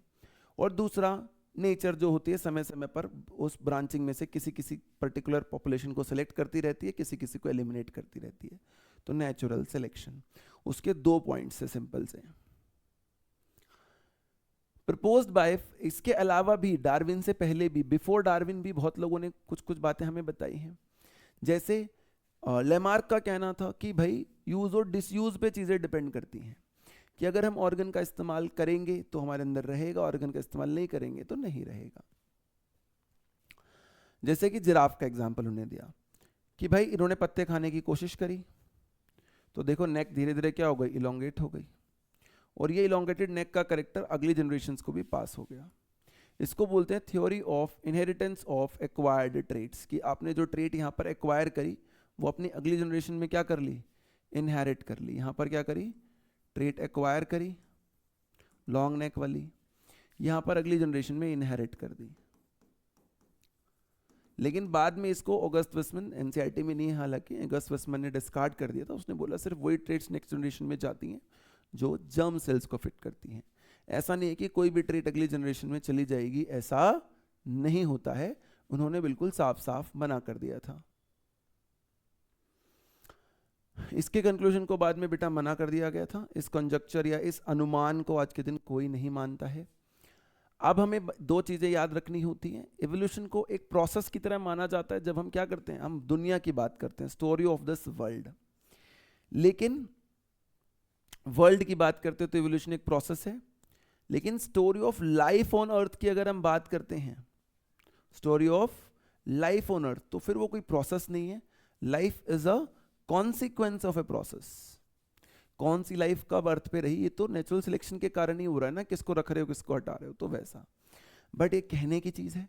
एनसीईआरटी कहती है अब तक हम डिसाइड नहीं कर पाए हैं कि हम इवोल्यूशन को एक टर्म अगर देना चाहें तो हम कौन सा टर्म दें, हम क्या बोलें कि इट इज अ प्रोसेस और it is a consequence of a process. हम इसमें श्योर बेटा अभी नहीं है।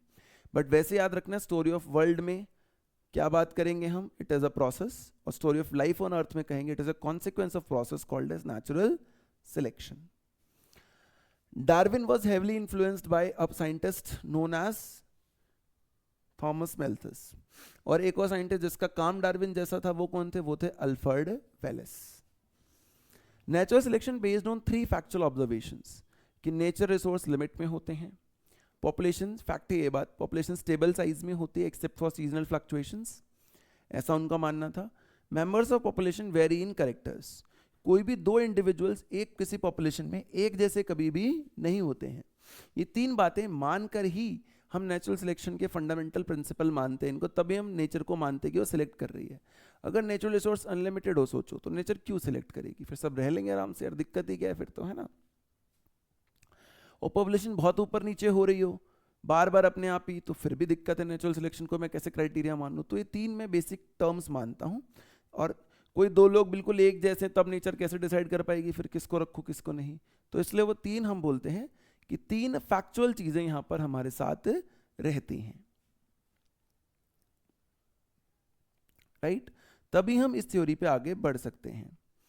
The mechanism of natural selection, observation versus reality. Population size है ना, थियोरेटिकल विल ग्रो एक्सपोनेंशियली, लेकिन नहीं, रियलिटी क्या है, कंपटीशन होता ही है क्योंकि नेचुरल रिसोर्सेज लिमिटेड होते हैं। Population size are limited in nature, यही रियलिटी होती है। और क्योंकि लिमिटेड होती है नेचुरल रिसोर्सेज, इसलिए कुछ स्पीसीज जो होती हैं बेटा वो बहुत बेटर सर्वाइव करती हैं और कुछ उतने बेटर चीज़ें ग्रो नहीं कर पाती हैं, क्योंकि नेचुरल रिसोर्सेज क्या होते हैं, लिमिटेड होते हैं। यही मेन बात हमें पता होनी चाहिए। मैकेनिज्म ऑफ नेचुरल सिलेक्शन का बेस ही ये है कि पॉपुलेशन साइजेस लिमिटेड नेचर में रह जाती हैं क्योंकि रिसोर्सेज लिमिटेड हैं। Mechanism of natural selection, Darwin का एक और मानना था कि जो वेरिएशन एक नेचर में आती है, जैसे पॉपुलेशन बी में आ गई तो वो अपनी प्रोजनीज को उसे पास ऑन भी करेगा, वेरिएशंस आर इनहेरिटेबल, ये भी डार्विन का मानना था। सम वेरिएशंस के कारण रिसोर्स यूटिलाइजेशन बेटर हो जाता है कुछ लोगों के लिए, जिनके लिए बेटर हो जाता है वही पुरानी बात है, जैसे पॉपुलेशन बी के लिए बेटर हो गया था तो वो अपनी प्रोजनीज ज़्यादा बनाएंगे, और जनरेशन में टाइम टू टाइम सर्वाइवर्स की जो प्रोजनीज होंगी वो ज़्यादा हो जाएंगी, और लगने लगेगा कि थोड़े साल बाद की सिर्फ पॉपुलेशन बी ही बी है, ए तो जैसे कभी एग्जिस्ट ही नहीं करती थी, अगार वाली सब काइटिन वाली ही हो गई हैं, ऐसा आपको टाइम के साथ लगने लगता है बेटा।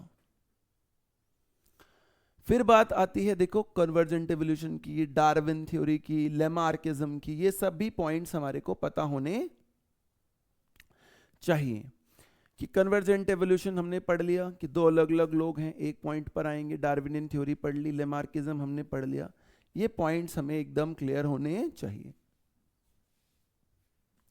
Mechanism of evolution, origin of variation की अगर हम बात करते हैं तो हमें बताया जाता है मेंडल्स फैक्टर्स, कि मेंडल तो मानता था फैक्टर्स के ऊपर कि वेरिएशन या कैरेक्टर पास फैक्टर्स या एलील्स की वजह से होता है, लेकिन ये वेरिएशन का सोर्स क्या है, ऑरिजिनेट कैसे करती हैं और स्पेसिएशन कैसे होती है, डार्विन ने इन मेंडल वाली सारी बातों पे या तो चुप्पी रखी या कोई जवाब ही नहीं दिया।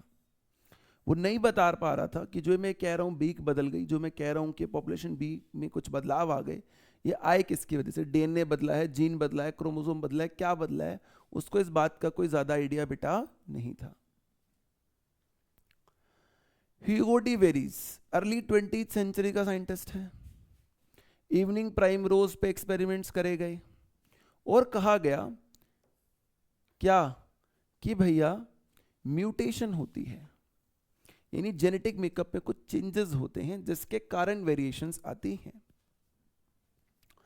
और ये इसी के कारण सडनली बहुत बड़े बड़े चेंजेस भी आ सकते हैं, जबकि डार्विन मान रहा था कि वेरिएशंस हमेशा स्मॉल और डायरेक्शनल होती हैं, बट डी वेरीज का कहना था कि ऐसा ज़रूरी नहीं है, वेरिएशंस कोई जरूरी नहीं डायरेक्शनल हो, डायरेक्शन लेस भी हो सकती हैं और रैंडम और लार्ज भी हो सकती हैं।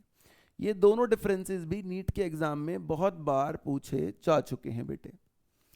तो डी वेरीज का मानना था म्यूटेशन से एवोल्यूशन होती है, वो जो हेरिटेबल वेरिएशंस की बात डार्विन कर रहा था उसको इन्होंने रिजेक्ट कर दिया था कि वेरिएशन इनहेरिट होती हैं, ऐसा नहीं मान रहे थे। बिलीव्ड स्मॉल कॉन्टिन्यूस वेरिएशंस, वो स्मॉल कॉन्टिन्यूस वेरिएशंस में मान नहीं रहे थे। तो बेटा देखो हम जैसे बात कर रहे थे कि डार्विन का व्यू था कि चीज़ें ग्रेजुअली इवॉल्व करेंगी, लेकिन जो हमारे ये वाले साइंटिस्ट थे डी वेरीज, इनका मानना था कि सिंगल स्टेप में ही चीज़ें चेंज होंगी। की टेक अवेज क्या है, सोर्स ऑफ वेरिएशन म्यूटेशन हो सकती है, उसका मानना था डायरेक्शनल लेस होगी ह्यूगो डी वेरीज का। तो ये बातें हमें पता होनी चाहिए, बाद में हमें जब और रिलेटेड डेवलपमेंट्स हुई तो हमें क्लैरिटी आई। हार्डी विनबर्गर प्रिंसिपल, इनका कोर कॉन्सेप्ट ये था कि अलील फ्रीक्वेंसी जो होती है वो हमेशा कांस्टेंट रहती है, कि अगर एक पर्टिकुलर टाइम पर मान लो ब्लू वाले अलील्स 10 हैं और येलो वाले 10 हैं, गोल्डन है, तो ये बाद में भी 10 ही रहेंगे, चाहे हम कितनी भी जनरेशन्स पलट पलट कर देख लें। फ्रीक्वेंसी फिक्स्ड रहती है अक्रॉस द जनरेशन, और अगर अलील का नंबर सेम रहेगा, यानी बेसिकली जैसा हम जानते हैं कि एक जीन दो अलील्स की फॉर्म में एग्जिस्ट कर सकता है या करता है, अगर उनका नंबर फिक्स्ड रहेगा तो बेसिकली हम ये कह रहे हैं कि पूरा जीन पूल भी फिक्स्ड ही रहेगा। यानी ए अगर पहली जनरेशन में 10 थे और स्मॉल ए वाले 10 थे, तो बाद में वो 10-10 ही रहेंगे, यानी वो टोटल हमेशा कांस्टेंट ही रहेंगे। अलील फ्रीक्वेंसीज उनका मानना था स्टेबल होती हैं, इसलिए उन्होंने कहा दोनों फ्रीक्वेंसीज को जोड़कर हमेशा कांस्टेंट नंबर ही आएगा, जिसका मतलब उन्होंने नंबर दिया 1। बट ये अगेंस्ट द इवोल्यूशन है, ये इक्विलिब्रियम की कंडीशन की बात कर रहे हैं कि चीज़ें सेम रहेंगी, बट ऐसे कभी सेम रहती नहीं है बेटा। फिर इन्होंने इसको एक्सपेंड करा बाइनोमियल एक्सपेंशन के तौर पे, तो ये वैल्यू आई। पी स्क्वायर का क्या मतलब है, पी स्क्वायर का मतलब है कि अगर जैसे हमने कहा था दो एलील हो सकते हैं ए और ए, अगर दोनों ए ही हों क्रोमोसोम के ऊपर, इधर और इधर दोनों ए ही हों, तो क्या होगा, तो ये वैल्यू हो जाए, क्योंकि ए को हमने पी से रिप्रेजेंट करा है। और अगर इधर ए हो और इधर स्मॉल ए हो तो इसको p से रिप्रेजेंट करा था, इसे q से रिप्रेजेंट करा था, तो 2pq वैल्यू आती है बाइनोमियल एक्सपेंशन के अकॉर्डिंग। और अगर दोनों तरफ स्मॉल ए हो तो आपने देखो a को रिप्रेजेंट किससे करा था, q से।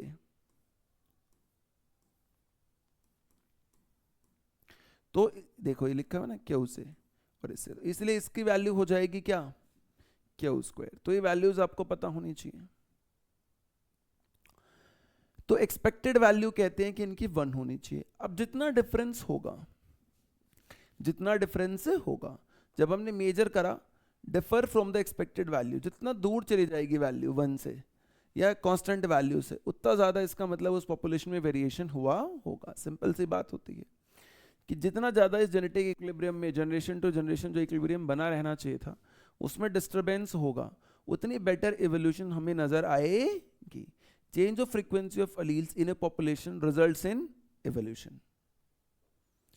फैक्टर्स अफेक्टिंग इक्विलिब्रियम, जैसे एक फैक्टर होता है जिसे हम बोलते हैं जीन फ्लो। यहां पर 10 लोग रहते थे जिनके अंदर कैपिटल ए था, 10 के अंदर स्मॉल ए था। कैपिटल ए में से 5 लोग उठ के दूसरी जगह चले गए, दूसरे प्लेस पे चले गए, तो ऑब्वियसली अब कैपिटल ए यहाँ पे 5 रह गए, 10 नहीं रहे, तो इक्विलिब्रियम डिस्टर्ब हो गया। जेनेटिक ड्रिफ्ट, गलती से कुछ ऐसा हो जाए कि हाथी है चल रहा है, नीचे ग्रीन और रेड बीटल्स हैं, पैर रखा सारी रेड बीटल्स मर गई, तो भी तो एलील्स जो पहले ग्रीन और रेड दो अलग अलग कलर कोड कर रहे थे, सिर्फ ग्रीन वाले बचेंगे, रेड वाले तो बचेंगे, क्योंकि इंडिविजुअली चला गया तो उसके अंदर का जीन एलील कैसे बचेगा। म्यूटेशन, कुछ वेरिएशन हो जाए भाई जेनेटिक सीक्वेंस के अंदर, तो भी तो हो सकता है कि कुछ नया वेरिएंट आ जाए। जेनेटिक रिकॉम्बिनेशन जैसा सेक्सुअल रिप्रोडक्शन में होता है। और नेचुरल सिलेक्शन, कि नेचुरल कंडीशन ही बदल जाए, अब नेचर कैपिटल ए को ही रखेगी, स्मॉल ए को रखेगी ही नहीं, तो भी जेनेटिक इक्विलिब्रियम क्या हो जाएगा, डिस्टर्ब हो जाएगा। Gene migration and gene flow, तो देखो जैसे मैंने समझाया कि कुछ लोग माइग्रेट कर जाएं और नई जगह चले जाएं बेटा। occurs when section of people migrate to another place। Gene frequencies दोनों पॉपुलेशन में बदलती हैं, यहां से घट जाएगी वहां पर बढ़ जाएगी, राइट। जीन फ्लो, अगर ये माइग्रेशन बार बार होती रहे तो उसे क्या बोलते हैं, जीन फ्लो बोलते हैं। जैसे हमें यहाँ बोलते हैं कि हमारे यहाँ से जो इंटेलिजेंट लोग हैं वो अमेरिका जा रहे हैं या कहीं कहीं जा रहे हैं, तो उसको बोलते हैं कि क्या हो रहा है बेसिकली, तो बोलते हैं बेसिकली ब्रेन ड्रेन हो रहा है, ऐसी वाली situation. Genetic drift and founder effect, है ना, बोटल नेक इफेक्ट की बात समझा रहा है पहले तो मुंह में। जैसे होता है कि बारिश होती है तो बहुत सारी मक्खियां आ जाती हैं, बारिश वाली मक्खी बीटल्स, अगले दिन बारिश खत्म, सुबह सब खत्म। तो ये जो तरीका है कि एकदम से एक दिन पहले इतनी ज़्यादा पॉपुलेशन थी, जीन पूल बहुत बड़ा था, अगले दिन कुछ भी नहीं था, एकदम से बहुत ज़्यादा घट गया जीन पूल, उसे बोलते हैं जेनेटिक ड्रिफ्ट। बाय चांस होता है ये, राइट। उसके बाद अगर हम देखते हैं छोटी पॉपुलेशन में काम करता है, आइसोलेटेड पॉपुलेशन में जेनेटिक ड्रिफ्ट जो काम करता है, फाउंडर इफेक्ट। कि भाई मान लीजिए एक पॉपुलेशन, एक एग्जांपल भी दिया जाता है कि एक पॉपुलेशन थी, 1000 लोग रहते हैं, 1000 लोगों में से सिर्फ 10 लोग ऐसे, 10 पीपल ऐसे हैं जिनकी 6 उंगलियां हैं, जिनकी 6 उंगलियां हैं, ऐसा मान के चलते हैं कि 6 उंगलियां हैं। तो वो बोलते हैं कि अभी 1000 में से 10 है तो इनकी कोई मेन वो नहीं गिनती में आ रही है, लेकिन अगर ये 10 लोग यहाँ से निकल जाएं और किसी नए आइलैंड पे चले जाएं और 100 साल बाद अगर वहां जाकर आप देखोगे तो, और सबके सबके अंदर 6 उंगलियां हैं, तो अब ऐसा लगेगा कि ये लोगों ने जाकर एक नई पूरी स्पीसीज क्रिएट कर दी है आपके लिए। उस इफेक्ट को बोलते हैं founder effect. Original drifted population जो थी वो फाउंडर बन जाती है। और इतना ज़्यादा ड्रास्टिक चेंज होता है कि पहले जिसका पॉपुलेशन में 1% कॉन्ट्रीब्यूशन मुश्किल से था, अब 100% उसी से बनी हुई हैं चीज़ें, बिकम ए डिफरेंट स्पीसीज। और फिर हम बोलते हैं कि नहीं यार, अब इसको अलग स्पीसीज का दर्जा दे ही देते हैं, वैसे वाली बात बेटा आ जाती है। म्यूटेशन एंड वेरिएशन, कुछ माइक्रोबियल एक्सपेरिमेंट्स भी करे गए हैं जिसमें कहा गया कि इनिशियल पॉपुलेशन जो थी उस पर सिलेक्टिव एनवायरनमेंट रखा गया। जैसे हमने बोला था कि हम पहले अगार का मीडियम रखेंगे, फिर हम चेंज करके काइटिन का कर देंगे। तो कुछ ही पॉपुलेशन, 50 लोग बच पाए थे 100 में से, सिलेक्टेड पॉपुलेशन बच पाई थी, राइट। तो उन 50 लोग के पास क्या थी बेटा, प्री एग्जिस्टिंग एडवांटेजियस म्यूटेशन थी, जिसके कारण उन्होंने कुछ ऐसा फिनोटाइप क्रिएट करा कि वो नई कंडीशन में क्या कर पाए, सरवाइव कर पाए। और थोड़े दिनों बाद जो 50 सरवाइव कर गए उन्हीं की प्रोजनीज आपको दिखेंगी, जो नहीं सरवाइव कर पाए उनकी कोई प्रोजनी नहीं दिखेगी। तो जो नए वाले 50 थे जिनके पास नए वाले फिनोटाइप थे वो हमें एक अलग ही स्पीसीज के तौर पर कुछ टाइम बाद नजर आते हैं। सोर्स ऑफ वेरिएशन, म्यूटेशन हो सकता है, बिल्कुल ठीक है, रिकॉम्बिनेशन हो सकता है, ये भी चीजें हो ही सकती हैं। नेचुरल सिलेक्शन, प्रोसेस जिसमें कुछ ऐसी वेरिएशंस होती हैं किसके अंदर, किसी इंडिविजुअल के अंदर या किसी पॉपुलेशन के अंदर, जो कि नए इन्वायरमेंट में हमें बेटर सरवाइव करने का मौका देती हैं, और जो लोग सरवाइव करते हैं उनकी प्रोजेनीज भी बाद में बेटर बनती हैं। क्रिटिकल एनालिसिस, तो नेचुरल सिलेक्शन 3 पार्ट्स में डिवाइड हो जाता है, स्टेबलाइजेशन, डायरेक्शनल और डिसरप्शन। 3 तरीके से नेचर काम करता है। देखो कैसे काम करेगा उसकी बात हम करेंगे। मैकेनिज्म समझा रहा है कि वेरिएशंस थी, इन्वायरमेंटल का प्रेशर आया, नई वेरिएशन के कारण आप सरवाइव कर गए और धीरे धीरे आपकी पॉपुलेशन चेंज हो गई। Stabilising, more individuals acquire mean character value, जैसे human baby birth weight 2-2.5 kilo से कम भी नहीं होना चाहिए, 4 किलो से ज्यादा भी नहीं होना चाहिए। तो उसमें नेचर क्या बोल रही है, नेचर बोल रही है मीन वैल्यू को सिलेक्ट कर रही है, वो उसे बोलते हैं स्टेबलाइजिंग। इंडस्ट्रियल मैनरिज्म का एग्जाम्पल, कि इंडस्ट्री आ गई तो ब्लैक वाला बंदा ज्यादा सरवाइव करेगा व्हाइट वाले से, यानी एक पर्टिकुलर डायरेक्शन में नेचर जा रही है।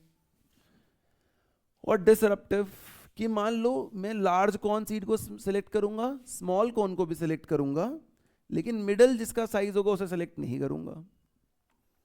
या मेरा सनफ्लावर वेट एरिया में रह सकता है, ड्राई एरिया में रह सकता है, बट मार्श एरिया में ग्रो नहीं कर रहा है, कुछ ऐसी कंडीशन है, उसे बोलते हैं नेचर डिसरप्टिव सिलेक्शन दिखा रही है, कि कॉर्नर वाली वैल्यूज को सिलेक्ट कर लेगी बट मिडिल वैल्यू को सिलेक्ट नहीं करती है।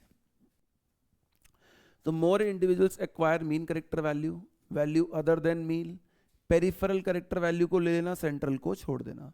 डिसरप्टिव को कई बार डाइवर्सिफाइंग भी कहते हैं।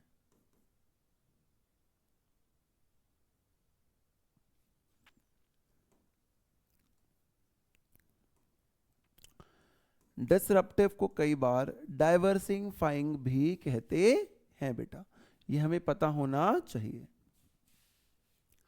अंडरस्टैंडिंग द ग्राफ्स, तो देखो ये समझ में आ ही रहा है कि peak gets higher and narrower, peak is shifting in one direction, peak 2 जगह पर आ रही है, मिडल में नहीं आ रही है।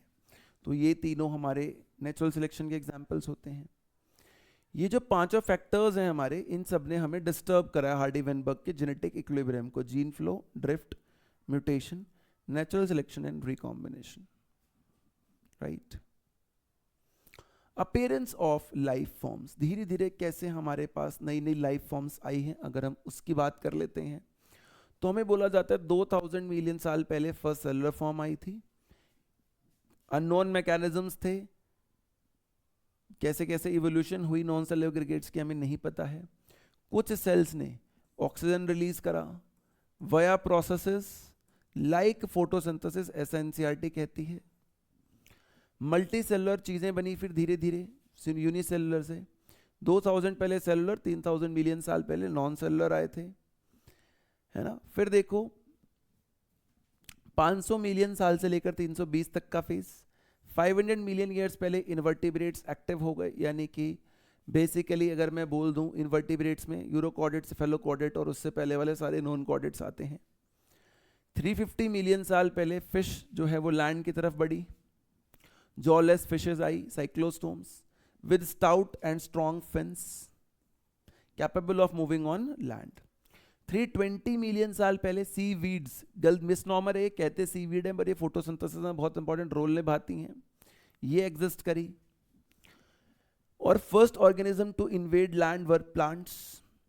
Plant were already widespread, जब एनिमल्स आए थे तो धरती पे प्लांट्स ऑलरेडी बहुत सारे हिस्से पर प्रेजेंट थे।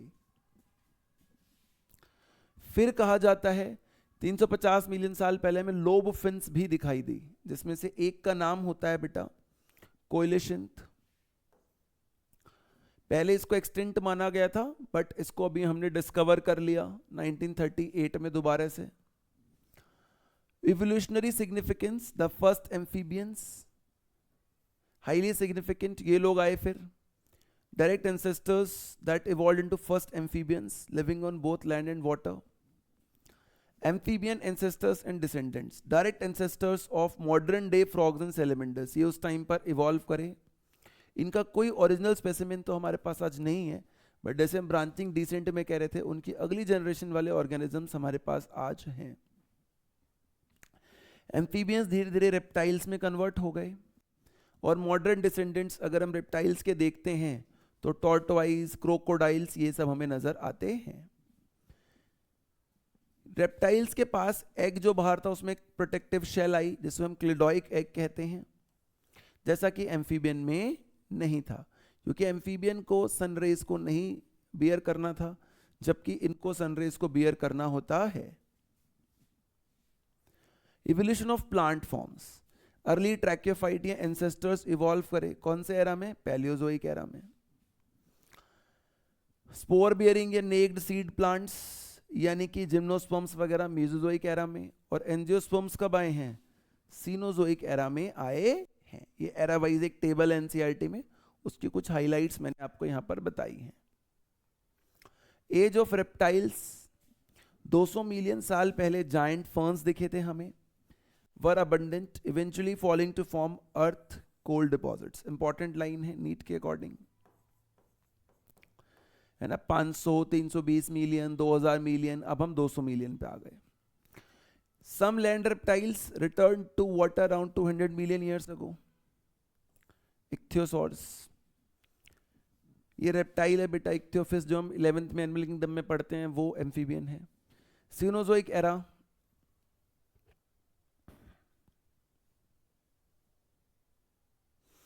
और उसमें जो डायनासोर्स हैं उन्होंने बहुत ज़्यादा हमें डोमिनेट करा था, बट डायनासोर्स बेटा म्यूजोजोइक एरा में ही थे, सीनोजोइक में नहीं थे। सीनोजोइक मैमल्स का एरा, ये थोड़ा सा शायद पिक्चराइजेशन में गड़बड़ हो गई है, इन पिक्चर्स को आप कंसिडर मत कीजिएगा, जो नीचे बातें लिखी हैं उन पे ध्यान दीजिएगा बस, इस केस में ये ध्यान करिएगा थोड़ा। टायरानोसोरस रैक्स जो सबसे बड़ा डायनासोरस था, 20 फीट हाइट थी, ह्यूज फियरसम डेगर्ट लाइक यानी नुकीले दांत थे उसके। 65 मिलियन साल पहले डायनासोर डिसअपियर हो गए। कुछ लोगों का मानना था कि डायनासोर्स कन्वर्ट हो गए बर्ड्स में। वर्टिब्रेट्स की इवोल्यूशनरी हिस्ट्री की अगर हम बात करते हैं तो दो तरीके से चीजें जनरली इवॉल्व हुई हैं। साइनेप्सिड से मैमल्स बने हैं, और बाकी सब सौरोप्सिड की हम ज्यादातर माने जाते हैं। कौन कौन सौरोप्सिड में है? रेप्टाइल्स हैं, बर्ड्स हैं, ये सब सौरोप्सिड का ही कैरेक्टर हैं। साइनेप्सिड इज फॉर मैमल्स, ये आप याद रखिएगा। राइज ऑफ मैमल्स, जब रेप्टाइल डिक्लाइन हुए तो धरती पे मैमल्स आए। शुरू के मैमल्स श्रीव्स या छोटे चूहे जैसे थे। विविपैरस थे मैमल्स, इंटेलिजेंट तो थे ही शुरू से मैमल्स, हम जानते हैं कि उनका इंटेलिजेंस लेवल काफी तेज रहा था। साउथ अमेरिका और ग्रेट अमेरिका में जब इंटरचेंज हुआ तो originally hosted mammals resembling horse, hippopotamus, bears and rabbits. Southern America में हमें ये दिखता था, लेकिन जब कॉन्टिनेंटल ड्रिफ्ट हुआ और दोनों आपस में मिल गए तो नॉर्थ अमेरिका वालों ने साउथ अफ्रीकन फोना को क्या कर लिया? ओवरराइड कर लिया, रिप्लेस कर दिया। लेकिन ऑस्ट्रेलियन कॉन्टिनेंट के साथ उल्टा हुआ इसी चक्कर में, वो एक अलग से आइसोलेट होकर रह गया। तो वहाँ मार्सुपियल मैमल्स को कोई कंपटीशन मिला नहीं, तो वो आराम से वहाँ सरवाइव कर गए। जबकि वहाँ साउथ अमेरिकन फोना को कंपटीशन मिल गया तो वो सरवाइव नहीं कर पाए। Modern mammals and human evolution, human evolution ही सबसे सक्सेसफुल स्टोरी है भाई हमारी। मैमल्स में एक्वाटिक मैमल्स भी होते हैं जैसे कि whales, dolphins, seals and sea cows. Sea cows important है, राइट? तो देखो इसमें अब है ना, कहते हैं कि उनके पास जो मैमल्स वाटर के अंदर ही रहते हैं, उनके पास उनके स्क्रॉटम वगैरह विद इन द एब्डोमेन नहीं होते हैं, हेयर्स वगैरह नहीं होते हैं, ऑब्लिक डायफ्राम्स होते हैं। टाइमलाइन ऑफ इवोल्यूशन जो अभी हमने पढ़ी है बेटा, 2000 मिलियन साल पहले ये हुआ, फिर 500 पहले ये हुआ, 350 जॉलेस, 320 सीवीड्स, 265, इस तरीके से चीजें हुई हैं। Origin and evolution of man, the last topic. Body हमारी हेयर के साथ कवर्ड थी शुरू से, गोरिल्ला और चिंपैंजी जैसे लगते थे शुरुआत वाले लोग। दो डिफरेंट पाथ थे, ड्रायो एंड ड्रामापिथिकस 15 मिलियन साल पहले। रामा थोड़ा ह्यूमन के एंसेस्टर की तरह माना जाता है, ड्रायो को मॉडर्न एप्स का एंसेस्टर माना जाता है। तो एक इस तरफ चला गया, एक इस तरफ आया। लोकेशन एंड की फाइंडिंग्स, कुछ फॉसिल्स हमें कहाँ मिले बेटा, तो यूथोपिया और तंजानिया में मिले। होमिनिड ह्यूमन लाइक फीचर्स थे, 3 से 4 मिलियन साल पहले मिले, और ईस्टर्न अफ्रीका में लोग ट्रैवल कर रहे थे इन फॉसिल्स को देखकर, ऐसा हमें अंदाजा लगता है। Right, not taller than 4 feet, walked upright. फिर ऑस्ट्रेलियोपिथेशियंस की अगर हम बात करते हैं, हाँ ऑस्ट्रेलियोपिथेशियंस, तो ये 2 मिलियन ईयर अगो वाले हैं। वो 15 था ड्रायोपिथेशियंस, उससे बाद 3 से 4 वाले की कुछ आए, उनके नाम नहीं रखे हमने 3 से 4 मिलियन पुराने वालों के, ये 2 मिलियन पुराना है। Probably lived in east African grasslands, जैसे वो ईस्ट अफ्रीकन में वो भी था, इससे पहले वाले भी। पहले वालों से थोड़ी बोन डिफरेंट थी, यानी कुछ इवोल्यूशन हो चुका है। वेपन्स का इस्तेमाल करके ये लोग हंट करते थे, फ्रूट खाते थे लाइफस्टाइल और डाइट में। उसके बाद होमो हेबियालिस आ गया भाई। होमो हेबियालिस फर्स्ट ह्यूमन लाइक बीइंग था, नाम ही होमो हेबियालिस हो गया। तो क्रिनल कैपेसिटी 650 से 800 सीसी थी इनकी। ये भी मीट नहीं खाते थे, वेजिटेरियन थे, जैसे कि ऑस्ट्रेलोपिथेशियंस भी वेजिटेरियन थे। उसके बाद होमो इरेक्टस की स्टेज आ गई है, जावा में डिस्कवर हुई। इनकी क्रिनल कैपेसिटी 900 थी, ये 2 मिलियन से घट के हम 1.5 मिलियन के आसपास तक पहुंच चुके हैं। होमो इरेक्टस की, ये मीट खाते थे, कॉम्प्लेक्स स्टोन यूज करते थे, फायर का इस्तेमाल करते थे। True location and anatomy, Neanderthal man 1 lakh से 40,000 साल पहले की बात है। 900 से बढ़कर क्रिनल कैपेसिटी 1400 हो गई। सेंट्रल एशिया में पाए जाने वाले लोग थे ज्यादातर। अपनी बॉडीज को ये छुपाते थे पत्ते वगैरह से, जैसे दिखेगा ढकी हुई है, ढके हुए रखते थे। बरीड देयर डेड, ये इनके साथ इंपॉर्टेंट बात थी, देखो डेड को बरी करते हुए भी दिखाया गया है। Homo sapiens the most important, 75,000 से 10,000 साल के पीरियड के दौरान arose in Africa, moved across continents and developed in distinct races. Prehistoric cave art, आजकल भी हम कहीं कहीं केव्स वगैरह कभी कभी देखने जाते हैं कुछ लोग, तो गुफाओं में कुछ ऐसे पेंटिंग्स वगैरह बनी होती हैं, वो इन्होंने ही बनाई थी, हमने ही बनाई, ऐसा माना जाता है। एग्जाम्पल के तौर पे Bhimbetka rock shelter in Raisen district of Madhya Pradesh, इसका एग्जाम्पल माना जा सकता है। एग्रीकल्चर और सेटलमेंट हम लोगों ने स्टार्ट कर दी थी 10,000 साल पहले, देखो पेड़ पौधे वगैरह का काम। एनसीईआरटी की फिगर एनालिसिस है, कहते हैं कि जो बेबी चिंपैंजी है भाई, उसकी स्कल एडल्ट चिंपैंजे से कम मिलती है और एडल्ट ह्यूमन से ज़्यादा मिलती है। ये भी एनसीईआरटी का एक एग्जाम क्वेश्चन है जो पूछा जा चुका है पेपर में। ये एट ए ग्लांस है जो हमने बात अभी तक करी है बेटा, आप इस टेबल की फोटो ले सकते हो कि कौन कौन कब कब आया, क्या क्रेनियल कैपेसिटीज हैं, क्या उनके फीचर्स हैं। मीट होमो इरेक्टस ने खाया, पहले वालों ने नहीं खाया, राइट। एग्रीकल्चर के बाद धीरे धीरे हमने पता है कि हमारी सिविलाइजेशन, देखो आज इतनी ब्यूटीफुल सिटीज़ भी हम बना लेते हैं, ये भी हम जानते हैं। तो बेटा हमने एक ये पूरा चैप्टर आपके लिए पढ़ा दिया है मैंने, ये आप इसे प्लीज़ पढ़ लीजिएगा अच्छे से। ह्यूमन एवोल्यूशन, हार्डी विनबर्ग, या उससे पहले वाले जो भी हमारे टॉपिक्स रहे हैं उन सबको आप ध्यान से पढ़िएगा। होपफुली आपको सारे टॉपिक्स समझ में आ जाएंगे। Thank you so much for today, have a great day ahead.